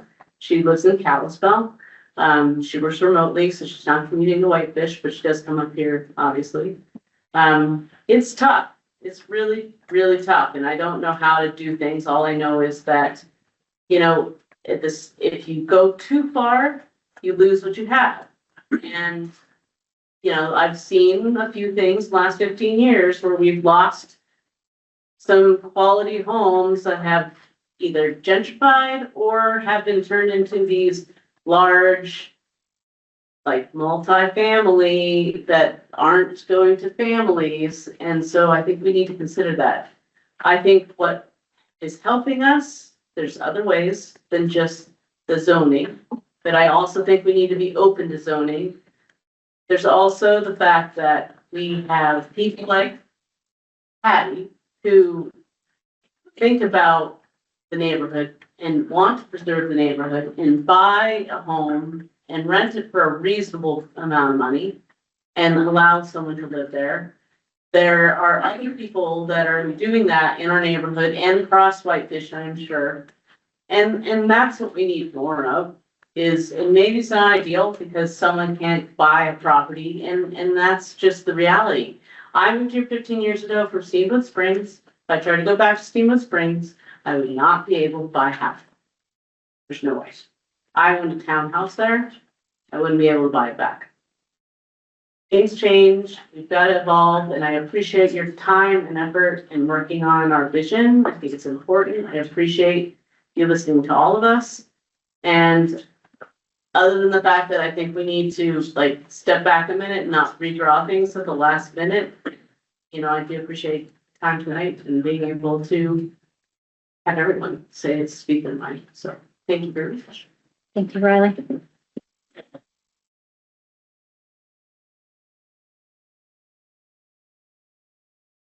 Thank you. Hi, everybody. I'm Kim Lindstrom, and I own 205 East 4th Street. And I just wanted to reiterate what a lot of people have said tonight regarding the neighborhood. And I don't know the history of the zoning, the WR4 zoning. I'm thinking that's from where this other designation might have come from, and trying to keep with that. What I will say about it is that I learned that it was rezoned in 1983. And to my knowledge, there are maybe two duplexes. There's only one that I can really think of. And it's been a very deliberate thing that the neighborhood has, they have very deliberately not developed the neighborhood. Even though there would have been a potential to do so, they have kept, it's been their choice to keep, it's been our choice, I should say, to keep the neighborhood, zoned or to keep it, developed in a way that's, low density. I guess I want to point that out. And I do agree with Mark and others. I don't really know, other than that, R4 zoning, what would define this neighborhood to be different than the other Columbia and Kalispell neighborhoods. So I oppose the different designation, and because I don't think it is congruent with the feel of the neighborhood as it is now.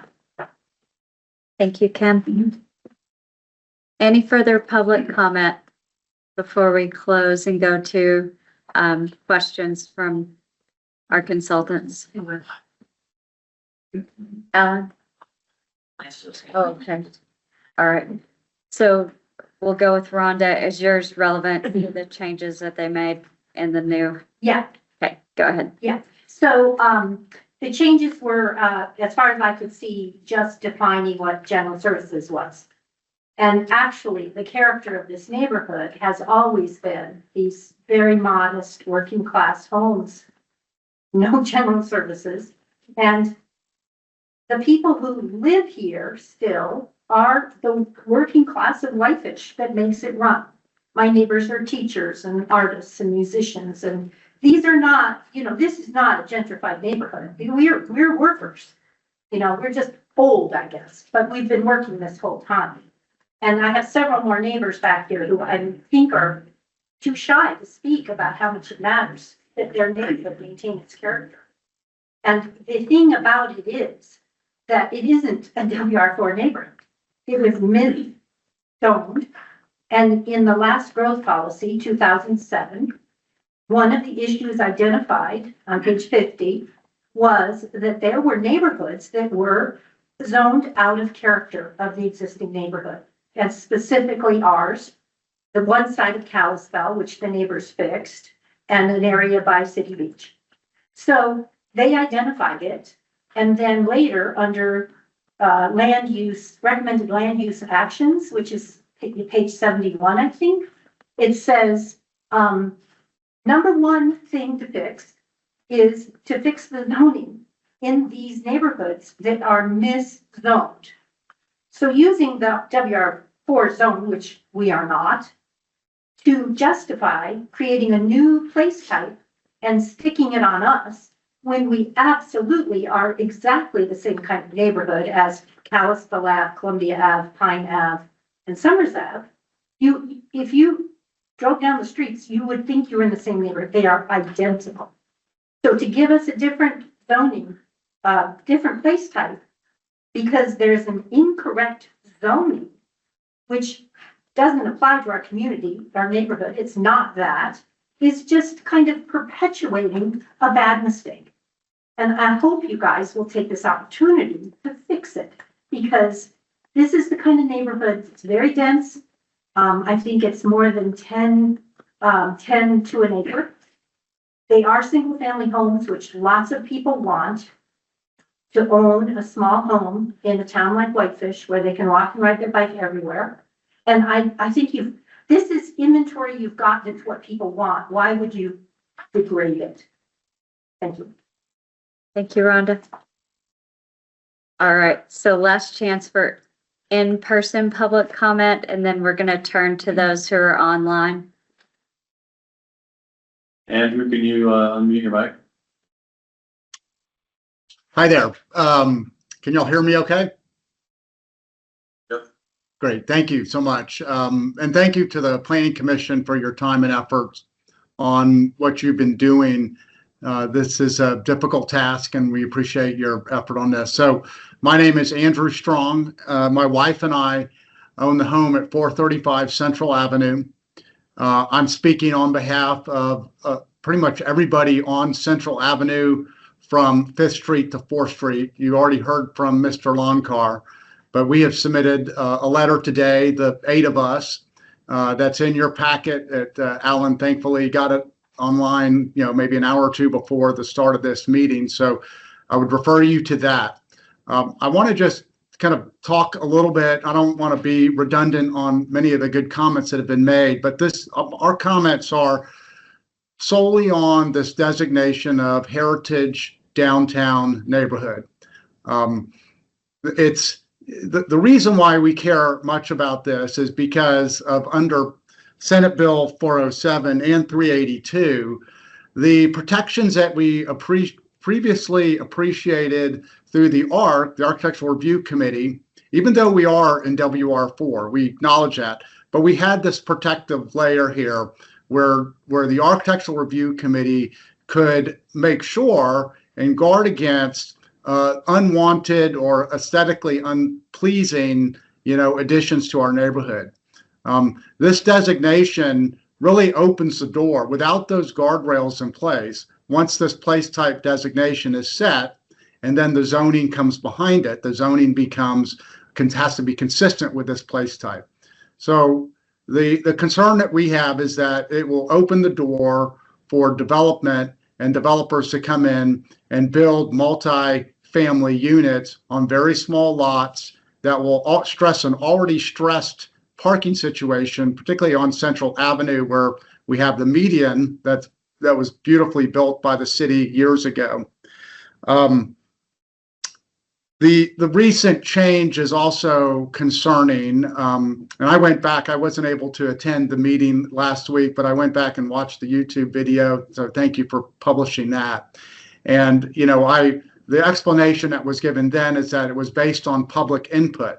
So I went back and I looked at the public input, and the voting panel that was shown at the meeting last week showed 61% of people online and 52% people in person supporting this change. However, the questions that were presented in the posters were, do you support more restriction, not less restriction in the downtown neighborhood area? And so I found that a little bit odd that the opposite was being put forward as the reason why this change was made. And then today, Thomas presented very nicely the slides on this particular issue.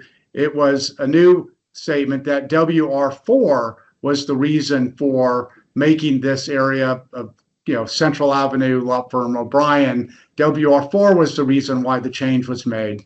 And that may be true, that WR4 does provide all those things, but we also had these protections of the Architectural Review Committee to guard against, unwanted development. And under 407, you'll be allowed to, as a developer, come in and basically build anything you want without any, adjustments to the brick type or the siding and things like that, or the roof pitch. So we are very concerned about this. There is a provision that you should be thinking about as you look at the distinction between the two place types, between heritage downtown and heritage urban. It was said last week that they're a little bit different.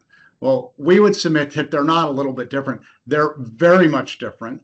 Under heritage urban, it's single family and duplex. On heritage downtown, it's single family, duplex, triplex, quadplex, and multi-units up to plus or minus 6 units per structure. That is a very, very different situation.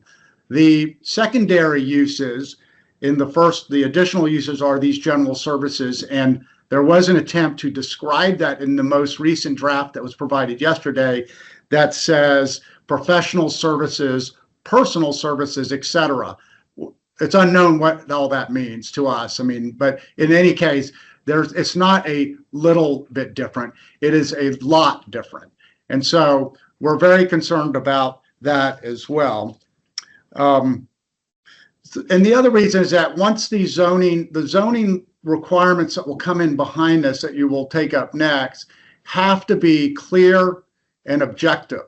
and they are going to be based on the place type. So this is, and once they're in place, there's no stopping development. I mean, that, you know, if someone comes in, they want to develop, they're going to develop. I want to just speak a little bit to some of the comments that were brought up by people in the audience today on affordability and having multi-units down in this area south of 4th Street effectively and 2nd Street over by Lupfer and O'Brien. You know, I know this because I was involved in restoring the home at 405 Central, right on the corner of 4th and Central, the big white house. And, you know, that house was about to go to a developer, and we were able to, you know, purchase it and restored it. And I know about what the costs are personally to do those kind of construction costs. If someone wanted to buy a lot in this area of downtown, minimally, it's going to be close to $1 million to buy the lot. The way that these lots are, the dimensions of these lots could not sustain more than 4 units on it. So if someone's building 4 units, and let's just say the units are 2,000 feet, which is, you know, a nice size unit, and the cost for construction is $250 per foot, you're looking at $500,000 just for the building of that unit in a quadplex. So it's going to be 4 of those. So it's going to be $2 million to build 4 units on $1 million lot. That means $750K per unit is invested in that.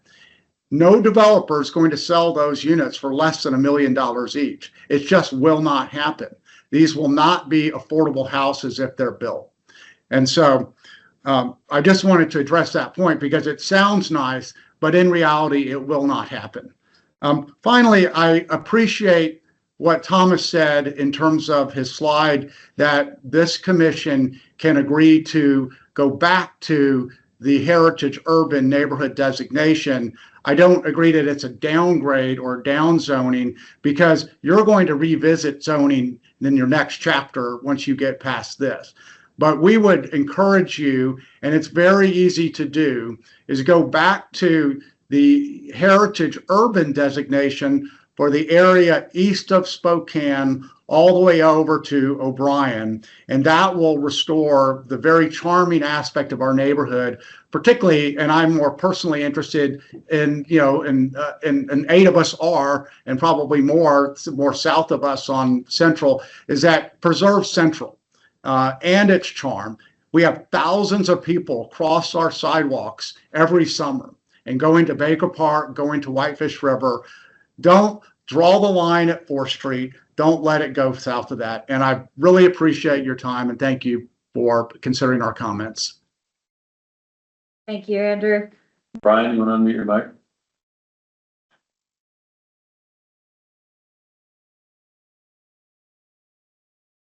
Can you hear me?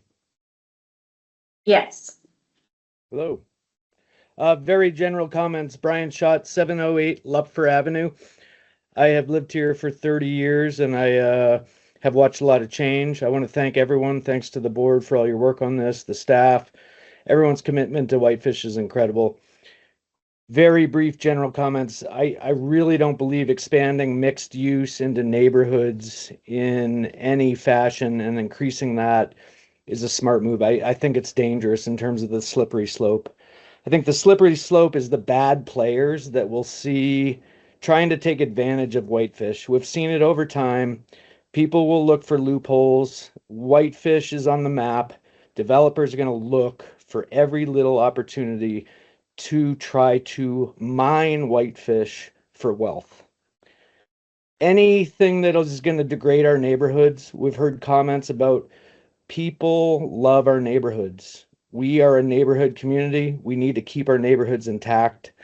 I understand it seems like a great idea on paper. It seems like a great idea in your mind, but I think years from now, it'll just end up eroding Whitefish. So I'd just like to leave you with that.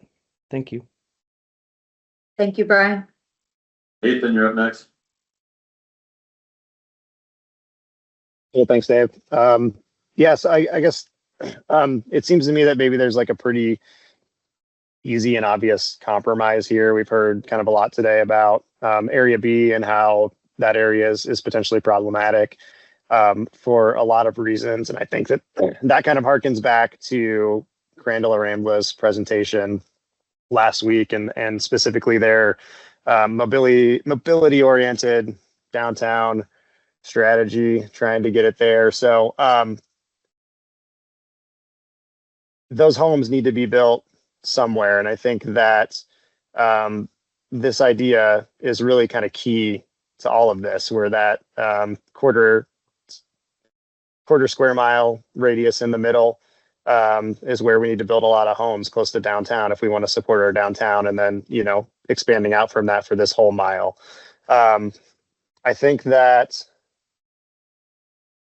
it says a lot about our community potentially, and I don't know that it really says anything good that you had to be born in a certain decade essentially to be able to live in a walkable neighborhood downtown. I mean, I'm fortunate enough to live in one. Perfect storm of interest rates and everything like that. And I certainly couldn't afford that right now. I couldn't have afforded it 6 months after I bought it. That worries me for the future. I think that we are potentially putting ourselves in a position, one, where like our downtown is going to die. If there are not people living in neighborhoods that can patronize our downtown, it's going to die. Making sure that those houses become as expensive as possible is going to kill our downtown. And so if that's what we care about, I think that we should think about that. I think that we should set ourselves up for success in that regard. If we think that location B is kind of a problematic place to build some of these homes that we need for future generations, for people that are currently working in Whitefish,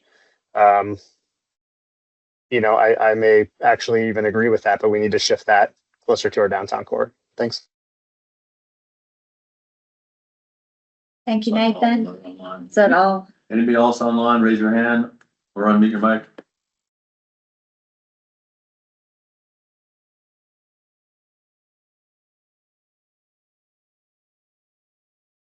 Don, go ahead and unmute your mic.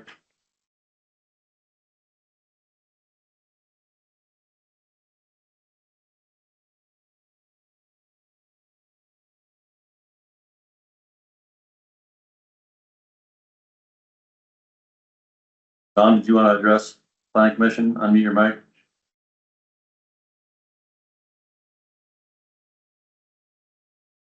Thank you. From the technologically challenged. So I did just want to hit a little bit about, and I appreciate the consultants and staff addressing some of the retail concerns. And we'll address it more fully in a follow-up letter, so I don't want to get into the weeds on it. But I just want to remind you is that the downtown does serve as a center for local retail. We'll attach a list of those retailers who are in the downtown. That's not to say that we would like to see more, and there's considerable places for that. So that's one point. The other thing is, even despite the needed restrictions that you're adding to the neighborhood centers, a considerable amount of retail can be built far and above what we think is comfortable, and we'll get into the numbers on that as well. So I just caution you, even though you're trying to put some guardrails on the amount of retail that would occur in neighborhood center, it is problematic because that land has some imbued value today. It's WB2, and those property owners, especially the mall, would expect a certain return on investment, and the highest of that is a commercial retail use.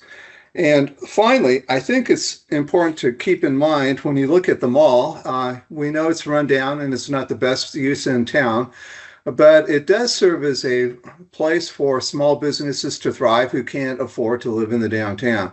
So I see things that's on that list that are permitted, like bike shops, small grocery stores. You've got a couple of them that are used on a daily, weekly basis. So in a sense, the way the mall is functioning today, it serves as that walkable, in-close 5-minute walk to Area C.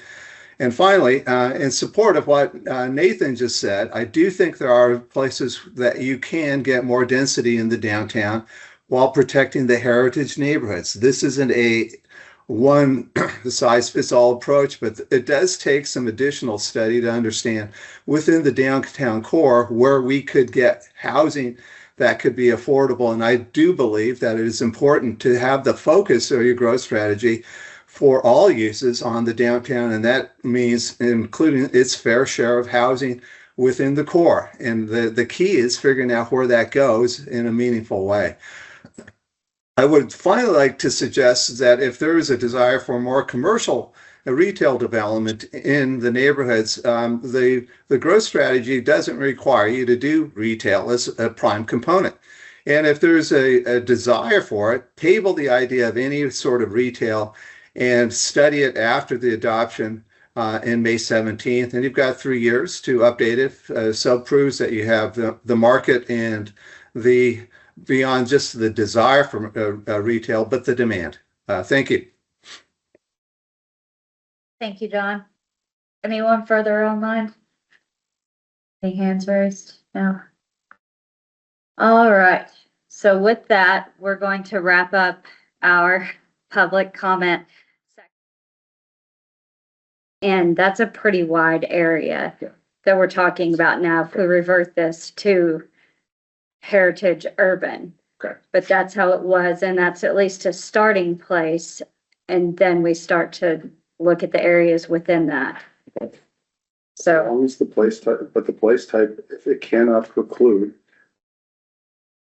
certain zoning types, and the description is just saying single family, the description is very clear in heritage urban. It says single family and duplexes. They're getting a free down zone. And that's a policy decision, but they're getting a free down zone. Because then we cannot zone that area anymore without. No, that's not. The place type specifies the kind of housing that can be there. What we were talking about, Mike, is that if we change it back, we're going to amend the description of heritage urban to allow for and to call out that those areas are going to be more dense than single family. Okay. And so it's a little like you said, it's like, okay, it's 6 of one, half a dozen of another. We agree that's what we want to do. It's like, okay, what vehicle do you want to use? Mm-hmm. The one that's been proposed is change it to what it was, which was heritage urban. And we're going to carve out those areas and describe them differently and how they should be zoned. Mm-hmm. I think we write descriptions either way, and I think Whitney's point makes sense, is that we're taking it back to what it was. It's the optics of it, right? Because we're going back to it, and then we just change the description. We're gonna have to write a new description anyway. Right. So we just add that description, this description B, west of Spokane. Right. And change it, it's the optics of the situation. That can placate everybody. I would call the question. I'll call the question. Yeah, You you call do the it. question. Let's call the question. Madam, call the question. All right, so all in favor of the motion to change it back to all heritage urban neighborhood, raise your hands. With the call outs. With the call outs and changing the description. Yes. Okay. That's the direction to staff. So that, yeah, that was not all part of the motion, but let's make it all part of the motion. Angie, go ahead. So what was that vote for, Michelle? So we didn't really complete it. Okay. Sorry. Raising their hand. Because, well, we're kind of like friendly amending as we go, which is typical, I think, in these types of things. So, we need to get this right. So the motion that we will vote on, I move to change heritage downtown neighborhood back to heritage urban neighborhood with carve-outs and descriptors for specific areas on both sides of Spokane. And the manor. And the manor specifically. And that was seconded by Scott. So all in favor of that, raise your hand. Okay, so 1, 2, 3, 4. So Michelle, do you need a count of who that was? Whitney's, who was against? You have to. Against, okay, so opposed.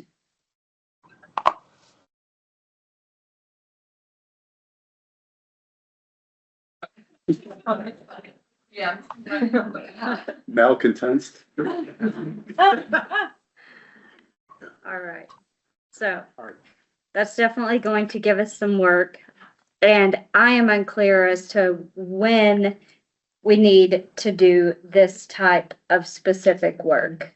Like how specific do we need to be in this draft? Because we're reverting to what it was, but now we have more work inside of that to do. So I'm unclear on how specific we need to be right now to send it. Us and CDCB, they're gonna be the ones that are writing it. Mm-hmm. Well, don't we like need to talk about what we want? Part, it's gonna call it part B, but we could think of a better name for it to look like. So they can include that. Yeah. In their rewrite. But it's gonna say what the zone is. Yeah.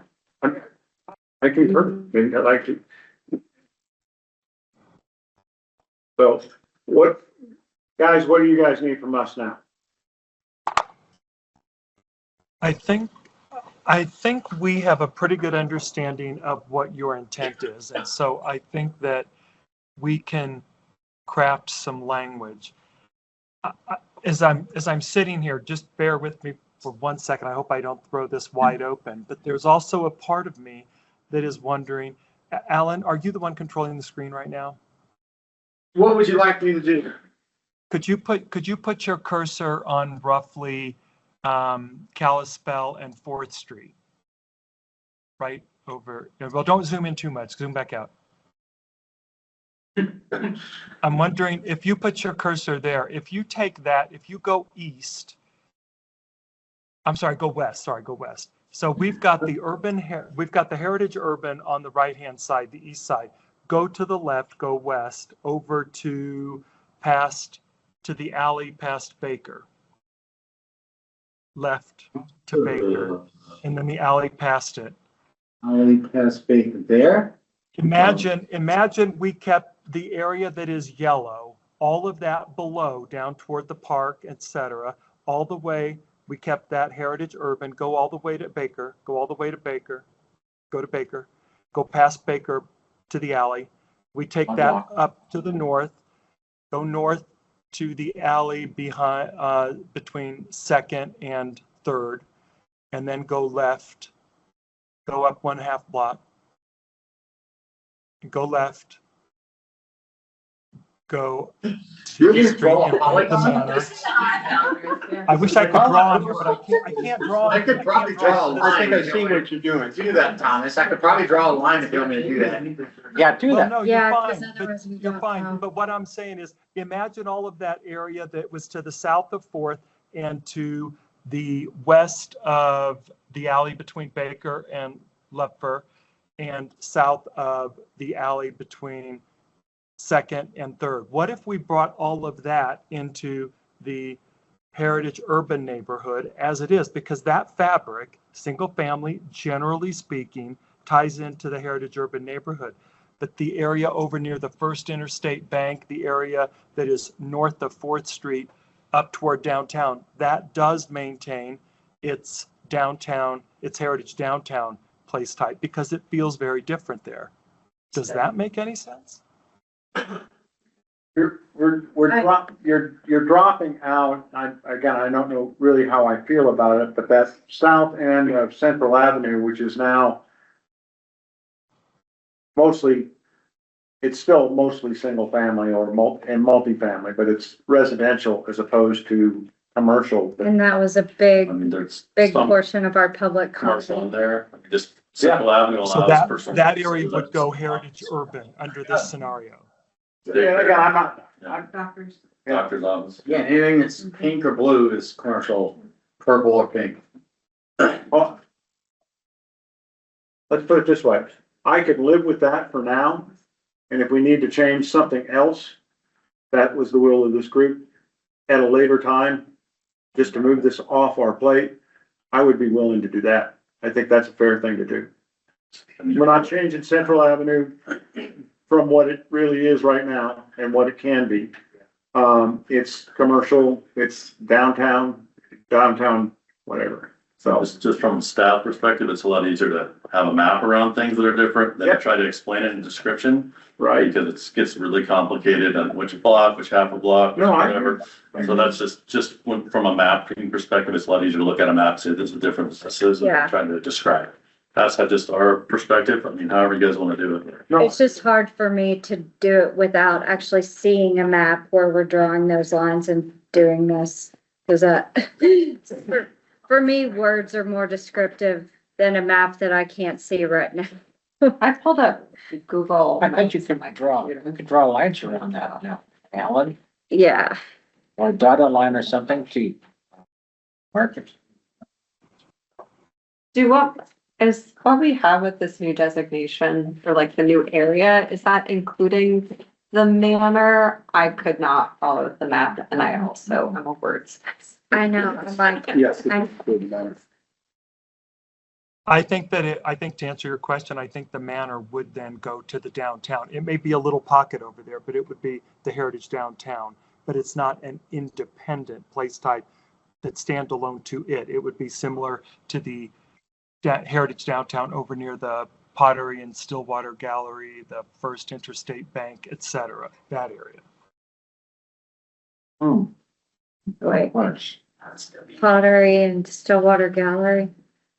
Oh, that- kind of over there, right there at Third and so Third Street And Baker. and like and Baker and even Central, but north of Fourth Street. Yes. Mm-hmm. I wish I could draw on here. I can't. Yeah, this is just very difficult for me without seeing the map that we're Do drawing. you want to try to share something, Thomas? Draw something with your pen or something? There's no way for me to annotate on it, is there? On my side? On No, my- but are you unable to share it all your screen? Well, I don't have this map actually up, so it So yeah, you can't annotate on mine. right. Do you think okay.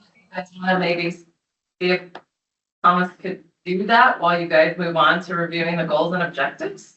And then come back to this? I'm just thinking for his time's sake, if math is what's needed. You can always email it to me, Thomas, and I can put it up. Okay, I can do that. Give me about 2 minutes. You can either share it or just email it to me and I'll put it up. That's fine. Yeah. I'll email it to you. Give me about 2 minutes. Park City, Oh, yes. massive. Massive. So, But upstate. I'm like, how are we even talking about this right now? Like, how did we get here? I started it. I'm sorry. Okay. Like, we didn't start anywhere. We didn't start at the beginning of the Yeah. document. How are we here? Okay, That's how. so I just wanted. you said this is something that the community brought. Questions for consult. Yeah. Okay, but Yeah. that's, sorry, guys, this is why, yeah. Okay, so the consultants are now busy, so we have to go to the text. Thank you, Dana. That makes sense. Okay, so we can begin with goals and objectives. Did anyone have anything? I did. You know, Hey, Mallory, regarding your remark that we didn't get to really address too much about the place types and how there's still edits that I would probably like to discuss as we get farther down the document on the place types and what the allowed houses and the way housing's described. So I don't think it's not going away. Okay. It's just, Back to it. at some yeah, point? it's Okay. good. Circling back. Okay. yeah, definitely. I would say we're coming back to that tonight and the next multiple meetings. Okay, so the first cover page. Any, You said we didn't hear you, sorry. That's the feeling about me. Okay. yeah. Anything to bring up on the On the cover. cover?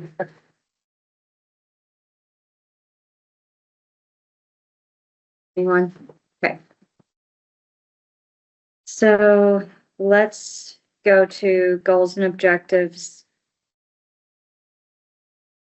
01. Can you Go ahead. do the vision pick, cause there's like vision and introduction before Yes. we go to the goal. Yeah, if you have something, just, Yeah, so I'm just wanna make a comment, or should I make a motion and then discuss my comment? My brain's already can just- fried a little bit. if you know what you'd like to Okay. move, then just go with the Okay. motion. So on the vision part, or above the vision, it says guiding land use decisions to protect Whitefish's character and quality of life. I would like to strike protect and replace with enhance. And then there's a couple other areas like in the vision, I would like to do that with protect enhance, but we'll just start with that. So I would like to strike protect and put in. Second that, because we did it in housing. We changed. Check my screen and make sure I did this right, would you please? Correct. Because I'm awesome. Yeah. Yep.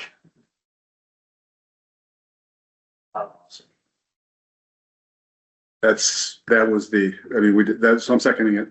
That's, And then if anyone else has comments on that edit. I think it changes the entire nature of the statement. That runs contrary to,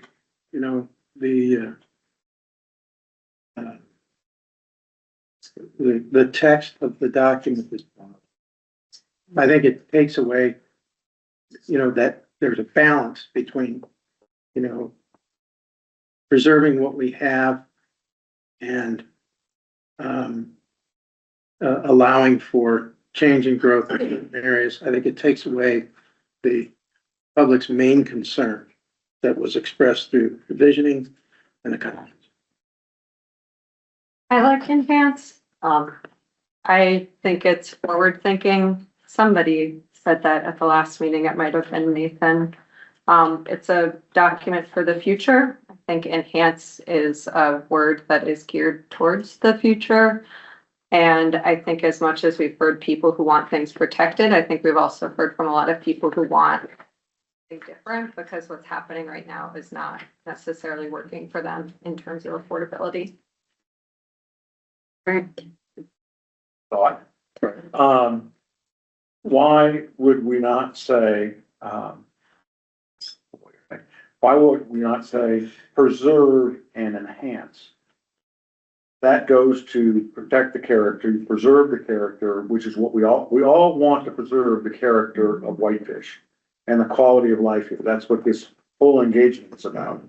And so I think if we say preserve and enhance, that kind of covers it all. Splitting the baby. Splitting the baby. Well, that's what this whole claim does, right? and it does flow then all the way through the document. And because that sentiment, we could make that comment about every single, as did some of the written commenters did pretty much go through and just blanket replace protect with enhance. The idea of preserve and enhance, or protect and enhance. You use preserve. I use preserve. Still stuck at what's what the baby needs. It's what we're really talking Don't about. picture it mentally. You don't, Okay. we want to enhance what we got. We don't want to change. Is there- We want to evolve. Are we just not okay with protect? What are we going to change it? You just like preserve better? Preserve, yeah. This is the drafting lawyer, and he says, we change a word, we're identifying a little better. I'm okay with it. I don't, Mhm. I'm not wedded to the one word. Preserve and enhance is what we really mean. Okay. And that's the same as protect for everybody. I don't see why not to make. Do you want your motion to stand, or do you want it to be preserve and enhance? We can vote on. Enhance. Okay. And I'll The ground. second that with enthusiasm. We're not. The motion is just enhance. Preserve. What that, I'll tell you, that's exactly right. And both Okay. spots too. You've got to know. Inspired or land use? Was it just that section? Well, and I know that like we might need to look at some spots because they don't all mean the same, right? So, but there is right below in the vision, there's also protect. I have a map So, emailed to me when you guys want to get to that. Yeah, let's vote on this for just It's just one decision. The first page, I see it in the opening sentence and then in the first sentence of the vision. Yep. Can we just vote on it?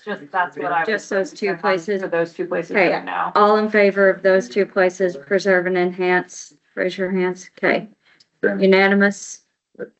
We're doing it just in the first sentence and the first sentence. Yeah. Yes.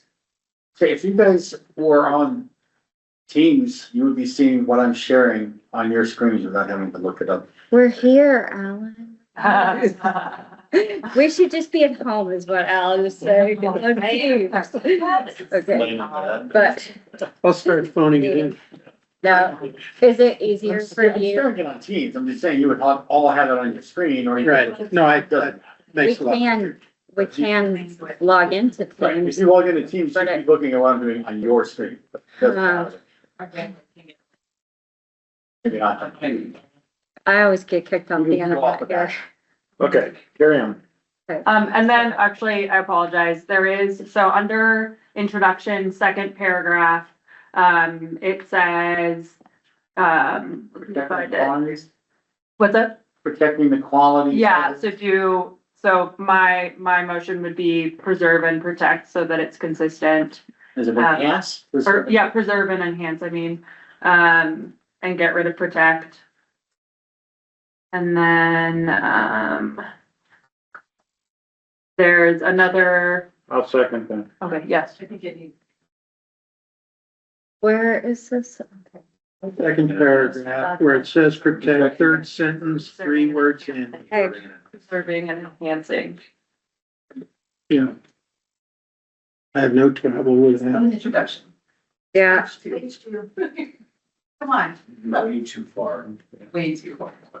page. This is gonna be a long night if we're changing. I just don't, I'm very troubled by the fact that we are where we are. Deeply concerned. That we're on the first page. I just, this cram down has gotten almost beyond the pale. And I realize that there's no usefulness in pointing that out, but I feel compelled nonetheless.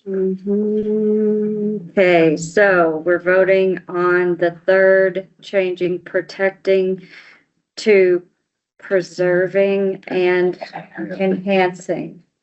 All in favor? Aye. Aye, okay, Moving along. let's, yeah. We'll get a rhythm here, Mike, and we will. It's gonna be, we will. Anything on goal number 1? Editorial remark, I think that the goals and objectives are a master stroke. Maybe it's possible, I or CZB could do a find and replace throughout the whole document. I don't I'm think not that that's a gonna be good idea. okay with that. Yeah, I mean, I like it in some instances, but I think in a growth policy, where people have very specifically chosen words for us to do find and replace is like dangerous. No problem. Let's protect this document by not. Practice. Just trying to. Preserve I and think in enhance goal it. number 1, the word protect appears and we don't want to change it to preserve and enhance right there. So that's a good example. And I would say, that's right, that I think that was an acceptable compromise when doing the vision statement. I think that, Yeah, that's overarching the whole thing, so there we go. Goal 1. I would like to add, this is a public comment that was shared by, and I'm sorry, Michelle, I don't have the name in front of me right now. It's adding an F to objectives, historic buildings should be preserved. That was farming. Sorry. yes, Okay, Got on goal 1. yes, goal 1, F, objective, yes. Say that language again, please. historic buildings should be preserved.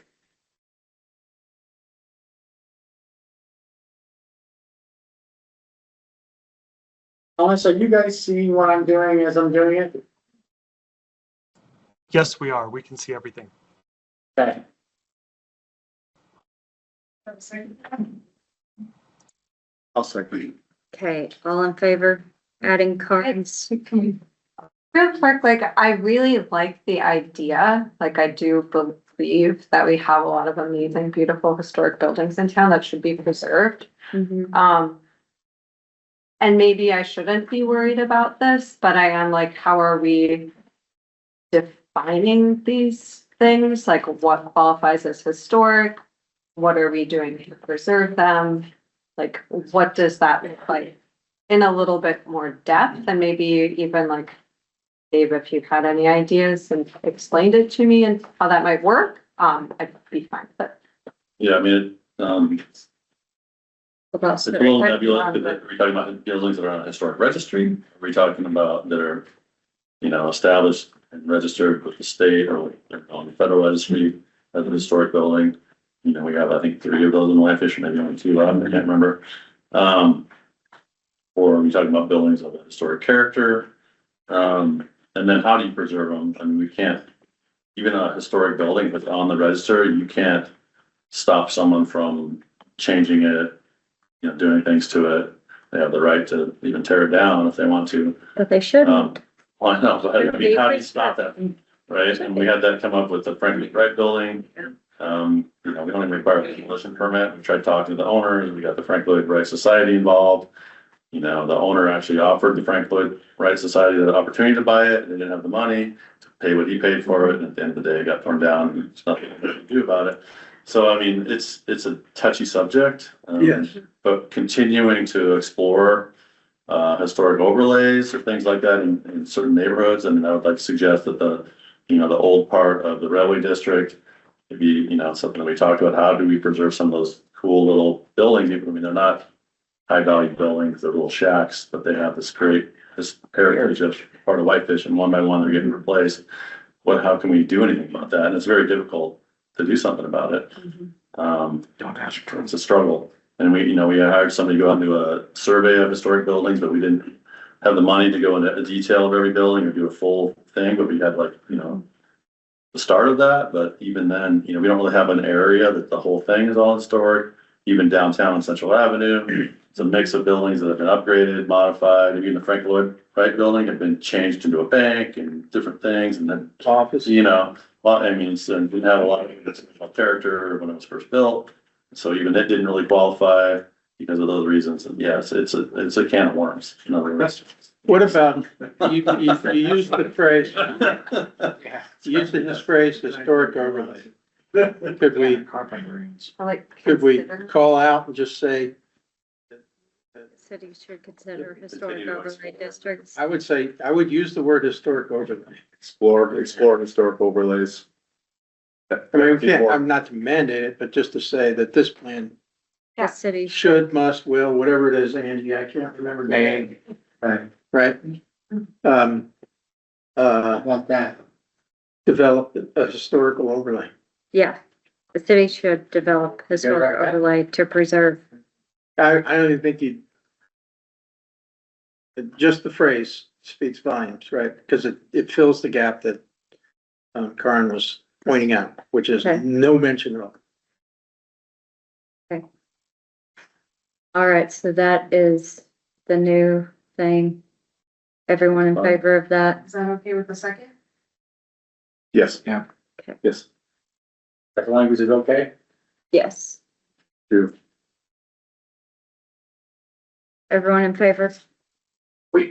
Oh, Are you taking a do we need picture of to? us? No, I'm just getting emails from Thomas at the same time, so I'm making sure. Look at us, three. No fair. Don't vote. I'm gonna make sure the consultants are like, don't wait. I guess, sorry, one other weird point, but like a historic overlay district, is that like gonna apply to like a whole cluster of homes? Is it like, I mean, it's like a whole area, right? Correct. Yeah, I guess in my perfect version of this, it would be a little bit more specific to like the actual buildings we want to preserve, but you guys don't have to appease. Like, I'm gonna make it even more, Marcus. Continue to explore possible historic structures within the city of Whitefish. Or preserving historically. I would say that historic overlay is sort of a planning term of art, correct me if I'm But I wrong. don't know if it has to say district, Yeah. just historic overlay. Give you Does what's it have in to the say 2007 growth policy. It's our story, if you guys want. Okay. It reads, and I don't think I have to take this whole sentence, but in order to preserve and protect historic Whitefish buildings and neighborhood character, the city of Whitefish shall initiate a historic property survey of downtown and the railway district and explore options with regard to historic preservation, including historic overlay zones, preservation incentives, and public education. Read that last part, starting from explore. I will just let you Yeah, type what is on my screen to read. Down the hole. I'll zoom in. Yeah. So. One thing. Historic preservation. I like that. I like word. it, yeah. I think it addresses every I think concern I've heard here. Keep that, yeah. There's a lot of that. Both policy. 2007, we actually accomplished It doesn't work, but Yeah. let's try it again. Keep trying. Think we can. Oh, wait, no. Regarding It's a little bit. Yeah. Certain lack of precision. Yeah, I don't know why. And public education. Yeah, we're done. If you want to put the first part in it, let us know, we can text in there, but this was kind of what I was thinking, the last part of it. Because that would include a survey, if we're exploring options. Okay, so we added after. And we're good with that language? We have to vote on every one of these things. Yeah, I mean, we have to continue to vote, I think. Yeah. So are you, I'm sorry, Dan, were you suggesting that we just adopt that paragraph and move forward? It's something like. Take that, the last half of it, only because as you're exploring these options, you already have to do a survey. There's really no, you can't explore options without going through that process. So I felt like you could really like tone down that paragraph to be very specific, because who's to say railway district and downtown are only, and the downtown are the only areas we're looking at. Railway district, sure, but downtown, I mean, what about the other neighborhoods? We did do a potential survey already. The left it, the left And specific. when you explore options, you're gonna have to take that further. And so I feel like this language right here covers, because again, you're 30,000 feet, how we implement it, we already know what we have to do it. We don't have to spell it out exactly how it's gonna be I'm good with Okay. that. done. So all in favor of this new third time wording? Yeah. Raise your hands. Mallory, you like it? No? Okay. Anybody else against it? Okay. Mallory was not for that motion.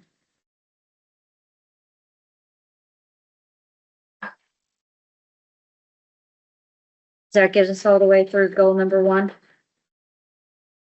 Turn the page. Goal number 2. Do we have a map to look at from Thomas? He sent me one and he said, don't, but wait, he said a few more minutes. Thomas, you have it ready, the one you just gave me or not? No, go ahead and keep going, you guys. I'm making another amendment, so keep going. Sorry. Actually, sorry, I think this is the right place to do it, and correct me if I'm wrong. Actually, never mind. Where are we? We're on page number 4, goal number 2.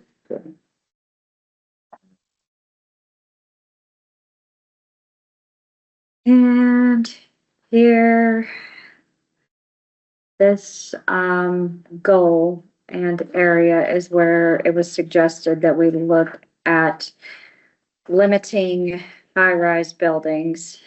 And I will take any suggestions on. Okay, I just want to stop here.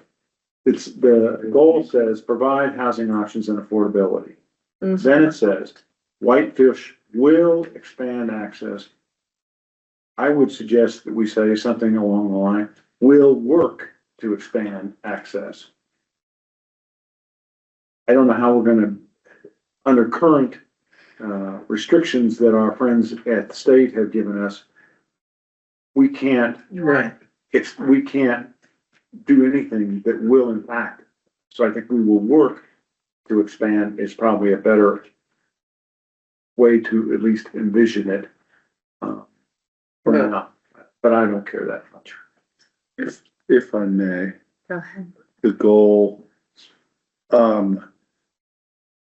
it's really about aligning land use to, this is the land use document, right? So it's not a housing, this is the housing thing in a land use document. So it's about aligning land use decisions, incentives, and partnerships to support long-term affordability and livability. Right. That's something we can do. We can align our land use decisions. I mean, we're subject to certain rules of the state, of course. So to say that we will successfully expand access, you're right. I don't think we can try to, we can't guarantee it. We can try to expand access, but we can and should and will align land use decisions and et cetera. So I don't want to weaken it too much. Right. But I like the fact that we can't commit to expanding. I don't feel strongly about it. I just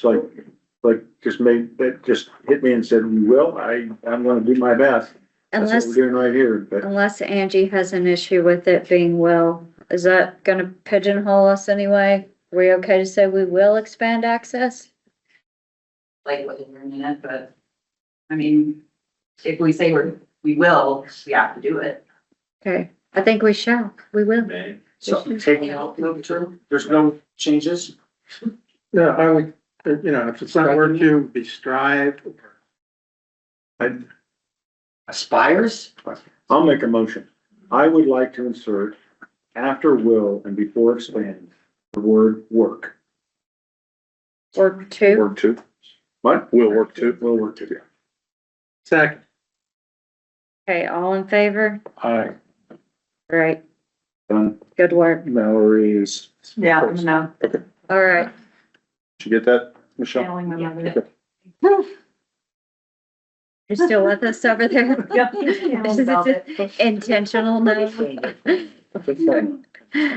Okay, Yeah, I know. other number two, Are we still on objective? yes, Are we Or on we the can be- A, C, D, E, F, G yet? go wherever you wanna take Okay. us. In objective A, I would motion to strike inappropriate locations and replace it with should be allowed and appropriately encouraged to meet the needs of diverse households, blah, blah, blah. Throughout the housing chapter, we had a lot of verbiage talking about having different housing options integrated throughout the city. And I think inappropriate locations is very site specific, but appropriately encouraged is more all encompassing. So, and that was shelter WF suggestion for Michelle. Madam Chair, Mhm. I think it changes the meaning completely.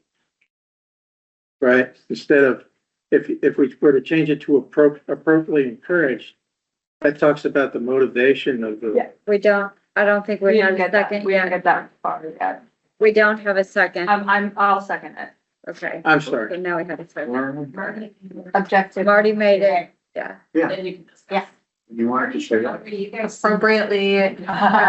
Appropriately encouraged to meet the needs of instead of inappropriate locations. Even like on the first paragraph of housing, it says integrated throughout all areas of the city. Right. Okay, Scott, you're saying. I just that said it changes. changes the meaning from where the housing is located to the motivation of the people. By whether they're appropriately encouraging it or inappropriately encouraging it. I don't think that makes any sense. But And encourage. Yeah, I mean, we So- should get rid of that appropriate. Urged, your issue is, correct me if I'm wrong, but your issue is that it's inappropriate. You don't want it to be appropriate locations, you want it to be throughout the city, and how do we? Yeah, but I was trying to retain a little bit of the flavor Sure. of like, people don't want a free for all. well, I don't think we're gonna locate housing in inappropriate locations. So, I mean, I understand the intent and the reason why you want it there. I just don't see a way to. I would certainly welcome alternative wording suggestion. Yeah, I think that we are wanting to encourage housing all over. The big debate has been, do we want to sprinkle retail? That's right. So it's like, maybe we're having this talk and we were adding in inappropriate locations, multiple places to try to say, this is appropriate for retail, this is appropriate for housing. But I think across the board, we mostly agree, we want to add housing infill where we can. So I'm okay to take out the inappropriate locations. Yep. That's fine. Encouraged and encouraged. Encouraged, yeah. Okay. Allowed and Yep. encouraged. That works. Because we're dealing with place types, zoning, all of that, so it could only go. So you're deleting inappropriate locations. Oh, is that what that's? But I'm not saying throughout the document, I'm just saying in this one. No, I think that clarifies the meaning. That was my Fine. concern. Excellent. Good call. Okay, so it's been moved and seconded, all in favor of taking out, that wasn't really your motion, but we got to it. Okay. Here we are. Still on the learning curve here. Rock solid. We changed it, but we all agree. Okay, I had a add-on to that too, but it is its own motion, but it is in the same zone. To clarify that point, I don't think this chapter has had any of like the little sub-objectives, like with the lowercase I, and maybe it would be crazy to put one in here. Maybe it should just be its own objective, but I would make a motion to introduce this phrase that was suggested by Housing Whitefish. I think it was also quoted by Citizens for Better Flathead in the housing chapter. It's kind of been referenced in some of the public comments as well, but it's this, no neighborhood should experience rapid change and no neighborhood should be exempt from change. I guess I motion to introduce that as like an I there, or maybe just at the end, like Alan's typing it up there. What's the Or is it- last part? I'm sorry, no neighborhood. And no neighborhood should be exempt from change. I'll second that. Do we want that as an objective or part of the goal? It could be. Is it too messy to be like, I don't really care as much where it goes, it's just inserting the phrase, either as its own objective or as the tail end of A, or maybe as a little sub I beneath A. That's a second. Can I comment? Yeah. My only comment would be, I've been doing the best I can with these objectives to make them something tangible. So this helps beef up that objective, but if we put it as its own objective, it's tougher for me to actually make it tangible. Yeah. Good. Right? I'm trying to keep from this point just being all encouraged and strive to stuff that I can't do something with, but this helps beef up the first part of it.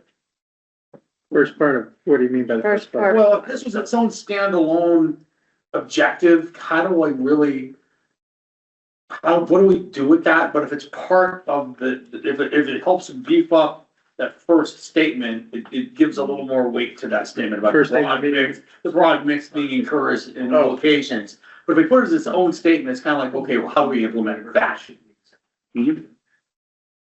I'm not that strong of an opinion, just trying to be clean. I'm gonna be a devil's advocate here. Just throwing this out. The practical side is what we're doing with this is we are in fact with the avenues and with some other areas. Yeah. We're minimizing the impact. Specifically, and by design, we're doing that. Does adding that language, in fact, fly in the face of what we think we're doing? Because the impacts that they're going to are gonna be ones that they're already zoned for. And so I just don't want us to get the idea that there are additional impacts that we want them to absorb. Or not, and so that's my only, that, cause I'm looking at this, I can live with it either way, but I just. Oh, that's just my thought, and I was chastised by one of my fellow counselors. You gotta make it shorter, not longer, so that's the only. Yeah, Daniel Sitter has reiterated that multiple times and, you know, I appreciate all of his work. I don't know where it fits in the document, but I think as a sentiment, it's there. It's. Yeah. But we are not, one thing that, there's one thing that goes against, not against that, but informs the discussion, I think, is that because of MUPA and other state actions, right? Those neighborhoods have already absorbed some change. Yeah. So at least, I mean, they're not exempt from change. They did, they have to duplicate. So maybe it doesn't, I realize it's not precisely accurate in terms of the going forward in this growth policy, but it is at least true about reality. Reality where we're at. Yeah. So. Yeah, you okay with it? Then, oh, you mean? I won't stand my feet and walk out of here. I don't, for my reasons, I probably won't support it. Yeah. Make a vote. Like I said, Madam Chair, one quick comment. I think it runs directly contrary to the historic overlay concept that we just wrote into the plan. I mean, I think that would, I don't know how to square those two. Okay. So let's go ahead. Would the historic overlay like override things like the state legislation that we have to have ADUs and we have to allow duplexes? I don't think it could, right? No. And so to my mind, that's the way that we are, those more historic neighborhoods already are absorbing a little bit of change. Okay, so let's go ahead and take a vote. You want to add that as a small I under A? As Alan, okay, just as part of. Oh, as part of A. Yeah. Okay, so, and does anybody second that? Yep. Mallory did, okay. So everyone for that? Adding that, okay, so 3, 4, and not 4. Okay, so 3, 4 against, yeah, delete. All right. So next, to the record, I agree. anything else? No, the sentiment I like, I just don't, yeah. Correct. Okay, yeah, so it's been suggested that we look at a way to minimize or talk about high rises in this. And I'm not quite sure how to do it, and I think that I'm not sure how or where to do that, honestly. Does anybody have any? Yes. This is definitely an answer question. Where to put it? Yeah, where? I guess, you know, when we spoke with the consultants this afternoon or yesterday, I don't remember what it was. Right? I think that trying to, I think Senate Bill 243 is very clear. There are the areas where you have to allow up to 60 feet. Right. I think the concept, although It's gotta be commercial, right? it's very, well, And Heavy commercial. that's true. Industrial. So, I think, well, it's very creative, the idea of creating like these different areas of town. That's a good point. I think the idea of creating like different areas of the downtown is creative, but I don't think it's gonna fly. I really don't. When you look at the downtown master plan, the downtown's the downtown. It is what it is, and legally, if we were challenged on creating different areas of the downtown, we've already really defined what the downtown is. I think that's risky. I really do. And currently it's in here, correct, that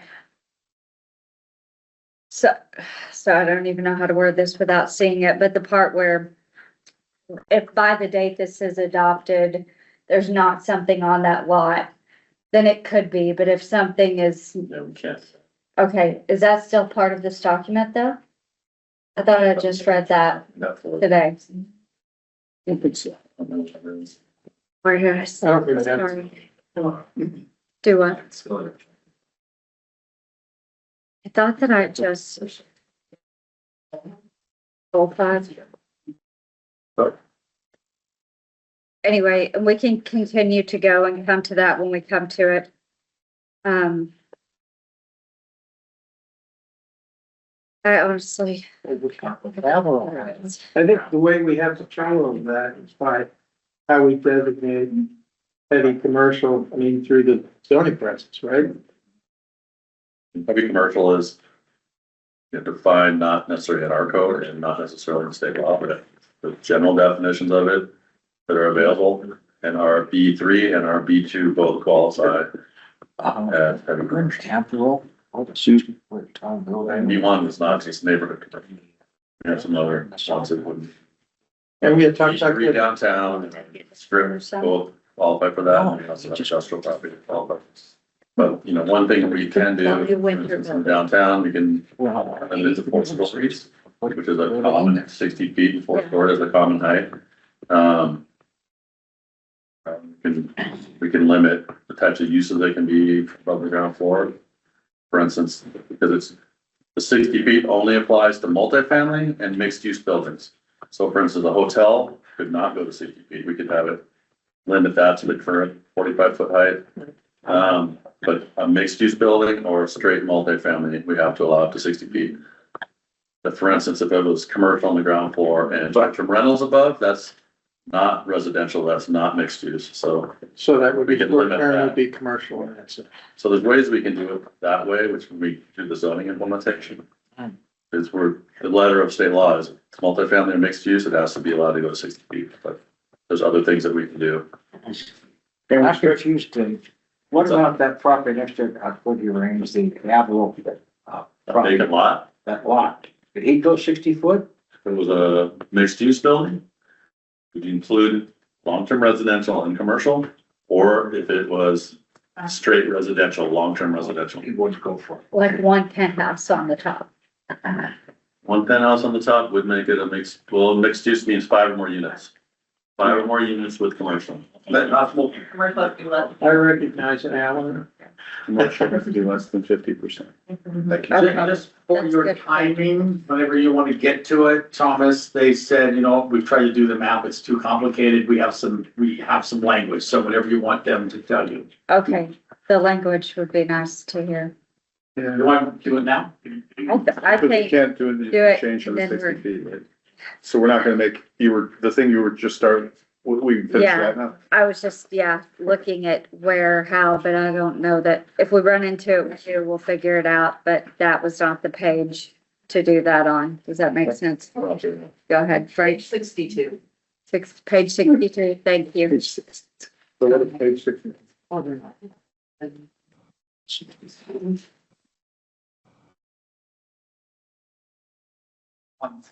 And we're on page 3. Back in 61, so it's yes, that's in 61. Okay, yeah, thank you. I'm saying we're gonna have 58 more pages. I just don't, Do you see page 62? I'm hitting the wall. I know, I yeah. don't, I don't feel like I'm. Can I make a suggestion and maybe we could talk about it? Would it be appropriate if board members emailed what the suggestions they wanted for this chapter so that we could talk about it next week during? I don't know if that's a thing that we can do to, I know, because it appreciate- feels overwhelming to. yeah, it's a, Email that. I appreciate the suggestion.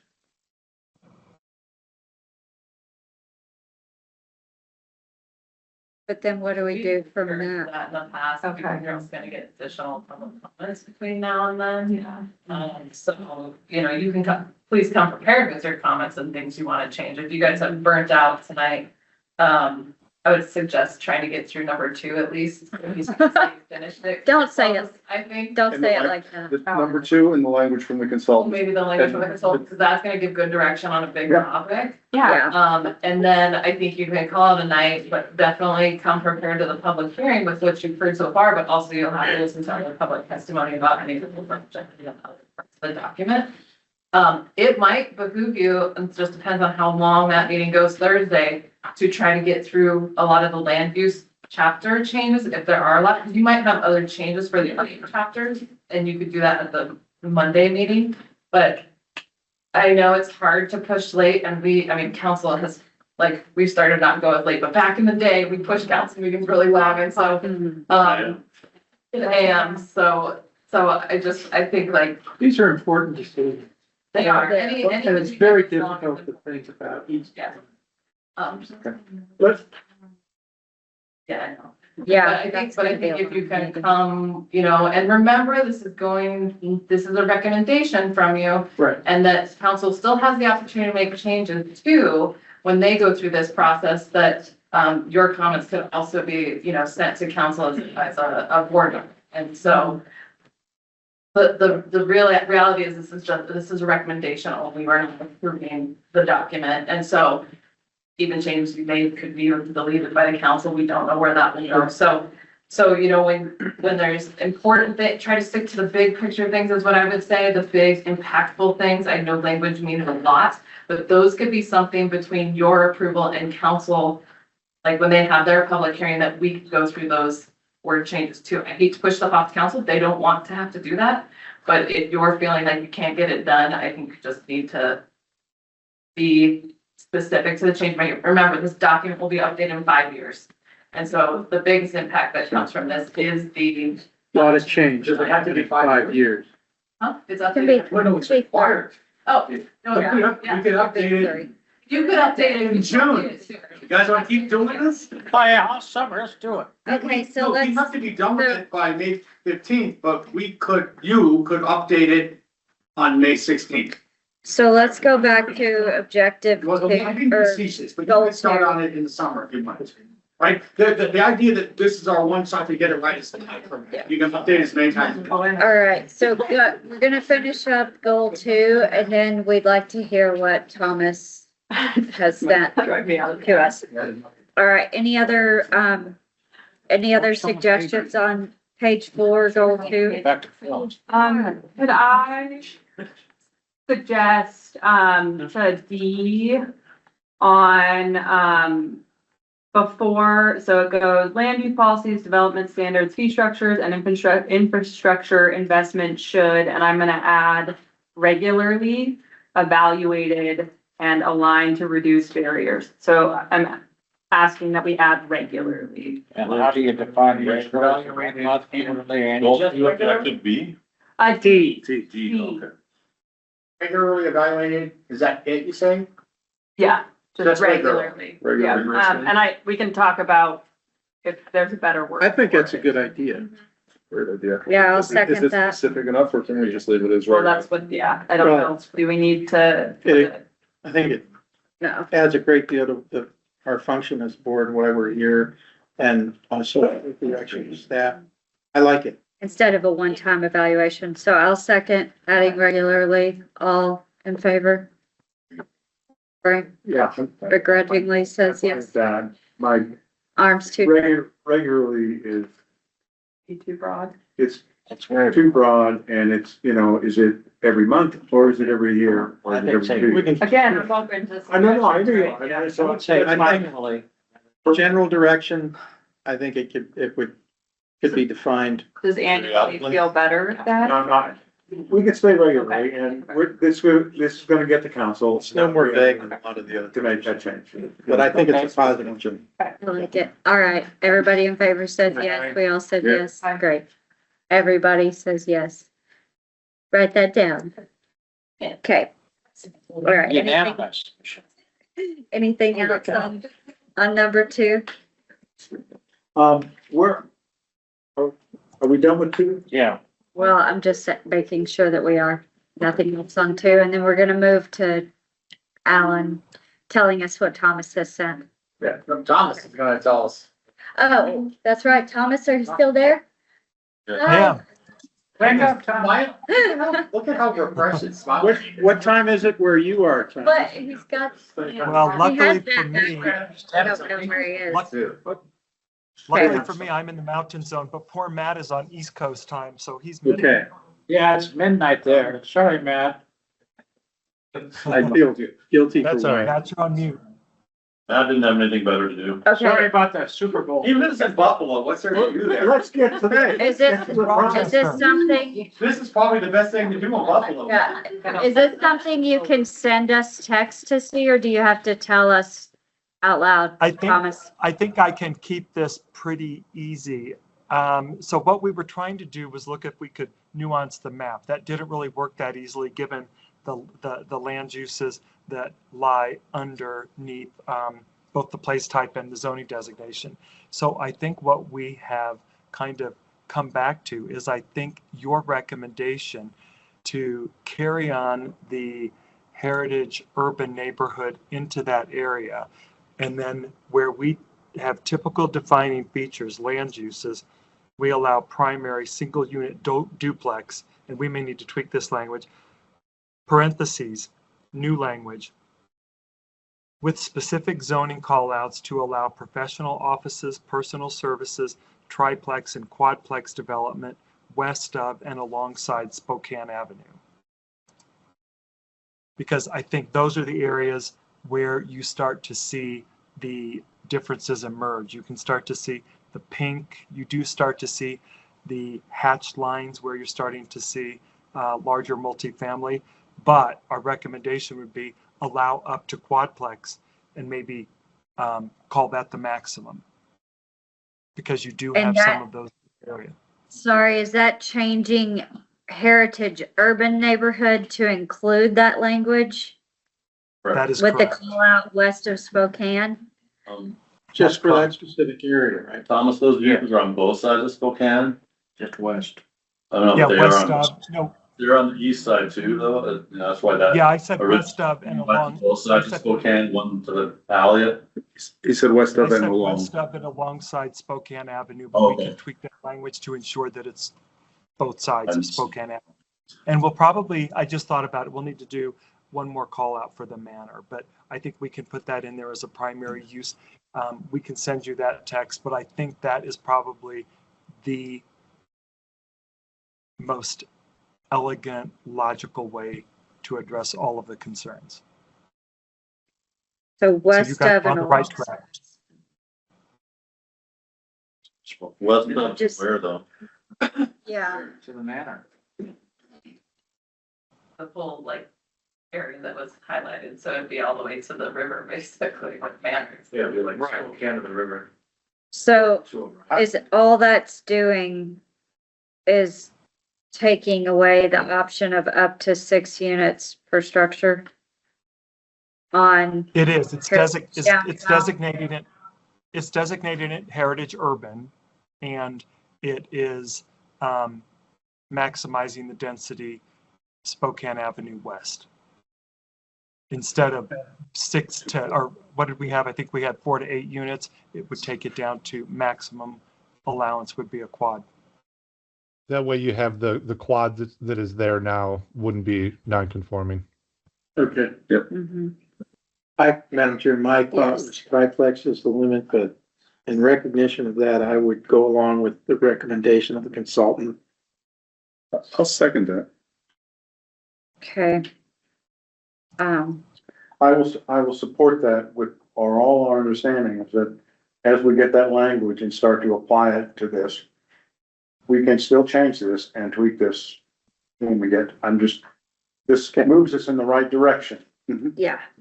So don't anybody think this is the last time you get to make Right, that. yeah, this is not friendly chance. Yeah, no. Yeah. This is, we'll call this the fluid plan.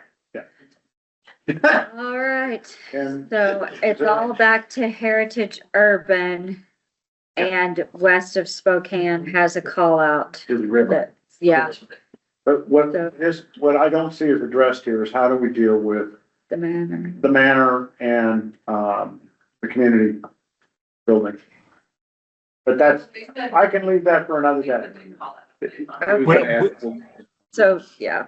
We'll- Between now we'll and our look at- next delivery, we'll craft some language for you to look at. And again, it's not done. It's for you to look at. It'll be your initial look. All right, so I guess we're voting on something that we're really not sure about, but we're gonna vote. We're voting on something that we don't see, we're hearing, so. Direction. So all in favor of a general direction to change it back to urban with this language? Okay, so everyone agrees. We're moving that direction, Well yes. done. Okay. All right, so that takes care of one thing. We made it, through goals 1 and 2. We have a lot of other stuff to do. I would recommend to see how many changes you're working for the last 3 goals and objectives. Yeah. See if it's worth it to push through those 3, only because remember, the meat of this document is your goals and objectives. All the other data is, description and stuff that you'll get to and looking at place types, but I mean, I think if you can get through your goals and objectives, I hate to do it, but if you can do it in, 15 minutes, if there's not a lot of. Yeah. I mean, that's good. I just feel like we're gonna come up against Four more. And place that's not, types again, that we really want to talk about. oh, I'm sorry. And the goals and The other thing is it is a little different with this because we have the place types described and the map as well. Yeah. Yeah, I think 3 is gonna be a little bit of a war, but. Yeah, we have 5 goals and objectives and.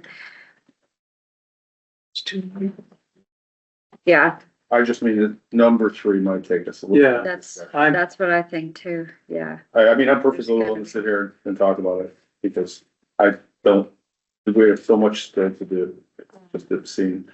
Mhm. So, but I know people are tired, so I defer to the crowd, but for my senses, I wouldn't mind getting through the goals and. I thought at this point, to be perfectly honest, right, I mean, my concentration and attention is getting to the point where I'm not confident that I will catch the things, and I would be just kind of settling to get out of here, and, I mean, there's a state test, get it done, and I'm not comfortable. Now that you're doing that, I know Mallory's usually asleep by now. I just have to leave the house for work Yeah. at 7, so, Uh, potentially I We could won't go be home here and do until it 7. from home. Yeah. But Frank? I'm sorry, that's just, No, I it's physical reality. I think what we're all not even arguing about is how much of this document are we not gonna get through? And for publishing purposes, I'll sit here, I might be able to, I'm going a long time. But in fairness to all, I mean, if we want to stay here another half hour, I don't think it would serve us to go beyond that in terms of people's attentions. I'm not sure it would serve us to do that. I don't think it's gonna get us But- all the way through goals and objectives. And that's my, I mean, what we're talking about now, is what's gonna be published for the hearing.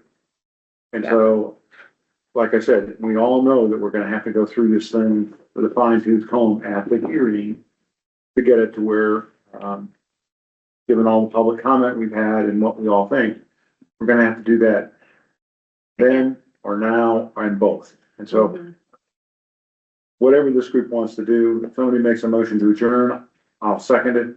If somebody makes a motion to stay for a half hour, I'll second it. You guys make a decision. I'm gonna make a motion to adjourn as a chair, which is weird, but because we could sit here and talk about how long we wanna sit here, but I think we should just, Yeah. yeah, go ahead, Alan. We, do whatever, I mean, I just need to put a direction of what our next step is, what we're doing next. yeah, we still have to finish the agenda, but, yeah, so we've completed portions of this because we did do the one neighborhood. I mean, it's been a weird meeting for sure. But our direction to staff would be the direction that we've already given, correct? On goal 1 and goal 2. The process. how are we just moving this to next Thursday? That's what I'm not Sure, sure. I mean, the whole thing's gonna Yeah. come back as a public hearing based on the document. With these little changes you guys did tonight, and then the rest of it, you're gonna have to change on the fly as part of the public hearing next Thursday or the following Monday, whatever. Thursday and Monday. Yeah. We just have to plan to stay that longer next Thursday and limit the general Well, comment. there's also two public hearings. Yeah. Three public We hearings. have, Three public. Yeah. next Thursday is going to be a lot, but if we only do, like Dana suggested, public hearing on just this, yeah, Yeah, well, you're gonna wanna try to get as much done as you can Thursday. Other- Because it pushes it to the next Monday where it's a lot. Next Friday. yeah. We just already have public comments from the draft that was given out yesterday. Like, comments were still coming in at 5:30. Still coming. And they're still coming in now. And that will happen, but it's hard to make informed decisions this time of night with like just hearing things. Those comments that come in this late are just not gonna get the same consideration. That's just the way it's gonna be. Well, but the ones we heard tonight Well, the ones we heard on a tonight, yeah, new draft, you yeah, know, absolutely. and that's, But you're getting the public comment that night, so Mhm. are you gonna be able to consider those public comments also? I honestly, like, not to continue talking in circles about this, but I think it's gonna be the exact same situation where it's gonna be 10:30 at night and we'll have made it through one more goal and we're gonna be looking at like, are we still? I'm getting from Thomas with a suggestion, because we're all tired, but go ahead, he's not. Thomas. It is a good idea. What if we stayed on track with what we're doing? Okay, and we don't hate me too much. What if we stayed on track with what we're doing? We've got everything else still going. I bet the compiled document you're gonna get tomorrow. Everything but land use. Thomas is suggesting, what if we did it the way we're doing it, but we have a special meeting on Wednesday just for the land use? And then we pile that on, the rest of it on Monday after. It's a public hearing on the entire plan, so that you. Well, no, but they could work, I'm saying they could work on just land use. They could work on land use on Wednesday. Yeah. And then they could include that with the rest of the plan on Monday on the scheduled noticed hearing. Because we already have said we have two meetings. So Thursday would be working on everything else but land use. And then Monday, the 23rd, would be working on the 23rd. But the notice read the formal plan on Thursday. Monday. Yeah. So I don't know that we, the way it's been noticed, We're gonna If we be able made to make. this there. on the fly on Wednesday, could then it be included in the full growth policy for Thursday and then it's still on track? As you're shaking her head, I think. We don't have, I mean, they have 48 hours. can you do it? Wait, it's. There's somebody that said no to every day. Okay, so- A rhetorical question. Sure. The plan has always been to have the public hearing on the whole document on Thursday. We can do that. We can take all the public comment we're gonna take on it and close the public comment. We're done. We can then adjourn the meeting if it's late enough. And then the next meeting, which is That Monday, makes sense. just work through the document. I think you put it That's more what- articulate, that's what I was trying to put it. That way was suggested. I like that. Yeah, yes. okay. But do remember, Monday, I mean, there's still a lot to get through. Yep. It is. Yep. Because you're not just going through land use, you're going through every other section. Is So that a time we can start at 5? we already advertised. We already advertised for 6. And because we had conflicts with people's schedules. That's right. There's a reason. Okay. Again, I agree with you. If we're correct here, there are gonna be at least there are probably gonna be folks that have changes that on other areas that they wanna see. But they're not gonna be as numerous or as voluminous, I suspect. Or that we would necessarily want to make the change based on a comment. And so I think it will go with respect to most of the document, it should go pretty quickly. Mhm. At least that would be my, again, we're not taking public comment at that point. We're just running through the document. Do we have any changes here? No. Do we have any changes here? No. And so I think Dana's right. It's still gonna be a lot of work. But I think at that point, we can start the meeting at 6 o'clock and it'll, we got 4 or 5 hours. Okay. Mallory, Can I also, and you guys can let me know what you think. For efficiency, could we kind of talk about kind of theme, like with the rest of the land use, talk about themes, maybe not go line by line as individuals, but like kind of as a board, we decide the themes and like kind of have that discussion around the themes. And then if we have specific changes that we want to see made, send it to council. Mean tonight? No, not tonight. On that, to make that Monday meeting so that we're not here till 2 AM. Mhm. Does that seem Does that like, violate public, open meeting? It all happens at the. As long as it's at the public hearing, and I mean, you can send you can send this document to council without recommendation, remember that, like that you could vote 3 to 4 and it not have a recommendation, but it'll still go to council. Yeah. Because that's just how it will work. I mean, Yeah. It could be you don't agree on the whole thing or one part and then the whole thing blows up. But we can't stop the process because the commission can't come to a decision either. So, can you do that? Yeah, you can, but I think council does want to see as much work that you guys have in as possible.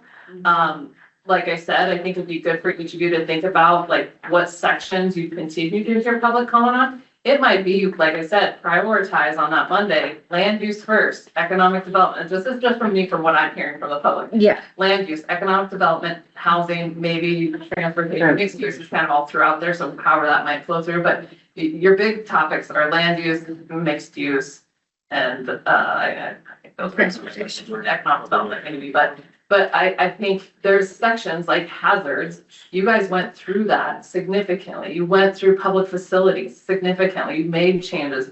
Do you need to go back and revisit those? And just remember that I think as a board that night, you could ask as chair, what chapters do you have changes on so that everybody can come prepared and you say, okay, nobody has something on hazards. You don't even have to really discuss it. I mean, that way you can really focus on the high priority areas because I think that's the most important for council. Little tweaks here and there, things that were added that maybe you want to remove, but really there's no consequence to having it in there. Don't focus on those things. Yeah. Council can pull that in. All right. To Mallory's point, themes, another way of phrasing this is, and addressing the big things, we want to get us as a planning commission should have something to say about this plan. I mean, I realize it's just a recommendation, and we are not simply parroting, comments through and putting them in. There's probably things that, because it's rushed, it's gonna be very, very hard to accomplish this. But Mallory, you and I probably, I will, when we get together to look at the whole plan, there are things that are gonna go all the way through the whole plan that I wanna discuss. I'm a little late to the party, so, I mean, I don't think that changes our plan at all. It does gel with what you said about the bigger themes, the big important things. And then your idea of having themes, just come prepared to the Thursday and particularly the Monday session, understanding we are gonna have an extended discussion about mixed use. We are gonna have other things that, that I don't think a number of people at this table are gonna be willing to let go. So we're gonna need to come up with some kind of compromise. I just want everybody to be planning for that. It's gonna be probably a little difficult. Yeah. But that does address both what Dana said and what Mallory said. I just want us to be careful with themes because we get sort of like so ethereal with our themes and we're like, I want to talk about this thing. We all do this every time. And then we have to bring it back to something that's in the text.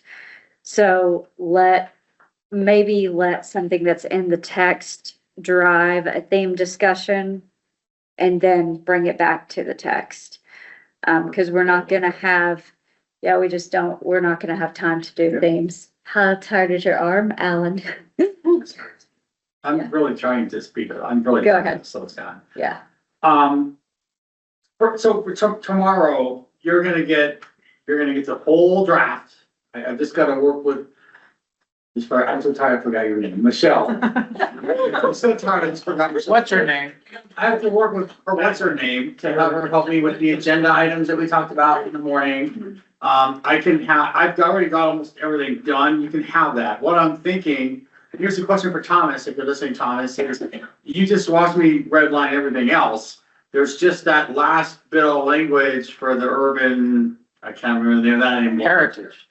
When can you have that done, Thomas? Because what I'm debating is, do I just send what we have tonight with the draft to you tomorrow and then send Thomas's language later? Or do you want to wait? He's gonna have to change the map and he's gonna have to delete the downtown urban.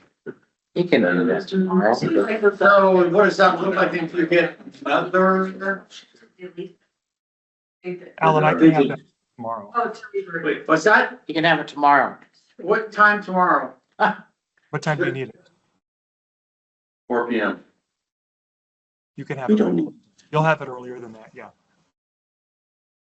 Earlier than that would be better, because I was gonna ask Dave to take a half day tomorrow. Take your half day early. No, I'm thinking working remote tomorrow. I don't know, Thomas, let's talk, can you talk to me in the morning? Yeah, I'll get Because it first I thing. have to have this, the agenda goes out at noon tomorrow. It doesn't have to. Doesn't have to go on. I know if you're leaving, it does, but maybe Dave can help out and we can get staff to help you get that out because I'd rather it all go out as one. I can basically have everything in The the, agenda can go out, but the I can have everything in the folder, and all that has to happen is someone has to drop the updated, all that has to happen is someone has to drop the updated land use draft in the folder. and share folder, yeah. And everything else and you'll have it just the link. We will make it happen. That's all it has to Don't happen. worry, we'll get it done. It'll be out Okay. at some point by Friday morning. Generally, the package doesn't Okay. go out till 4 o'clock on Thursday for the following week, so. So make sure everything is set up, and then the last thing that happens, will be that draft will get put in. All right, so that, I think we talked about matters from commission and that, I think that you guys just covered matters from staff. We just talked about our upcoming meetings. Final general comment. Do we have, yeah, is there a final public comment? Seconds, I'm sorry. Go ahead. Thank you, Mallory. Yeah, based on what Frank said, I would worry about that downtown heritage type being a lot of units on multiple lots that are bought up by a developer. I think like just put a maximum lot size requirement in that downtown type, and then you don't have to appreciably decrease density of the zone. It still stays small scale, and you avoid that problem.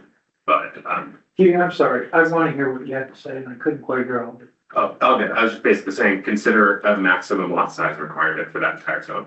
That's Maximum. a maximum. To prevent a developer from coming in. and- Right, so then you can have a developer come in and put together Combined lots. right, so you have a maximum lot size, but it still allows fourplex on that lot. Alright. Thank you. That's an idea. Did you hear this, Thomas?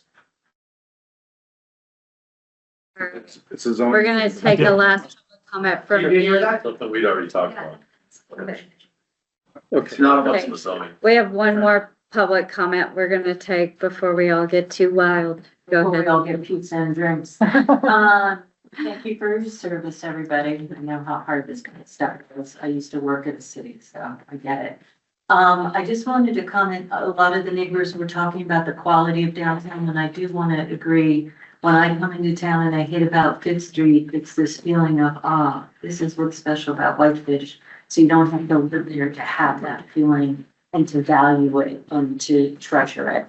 So I know there's a lot to work out, and I also just reiterate, please really think about Area B. I know you guys got sort of stuck in the weeds of this word and that word, but I don't want to lose the impact of why some of us came tonight, and there'll be more neighbors who are coming. We just found out that this was all of a sudden going to be talked about. But it's one of the big picture things I hope you'll really take to heart.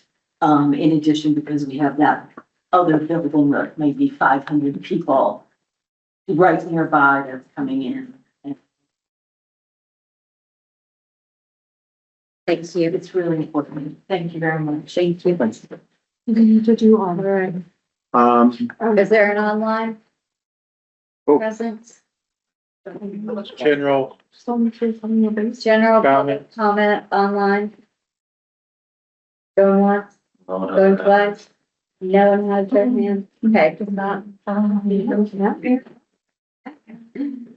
Okay, are you guys ready? Yeah. Okay, for with, I vote to adjourn. Second, we're all gone. Good night, all. Thanks. Thank you, guys. Thanks, Matt.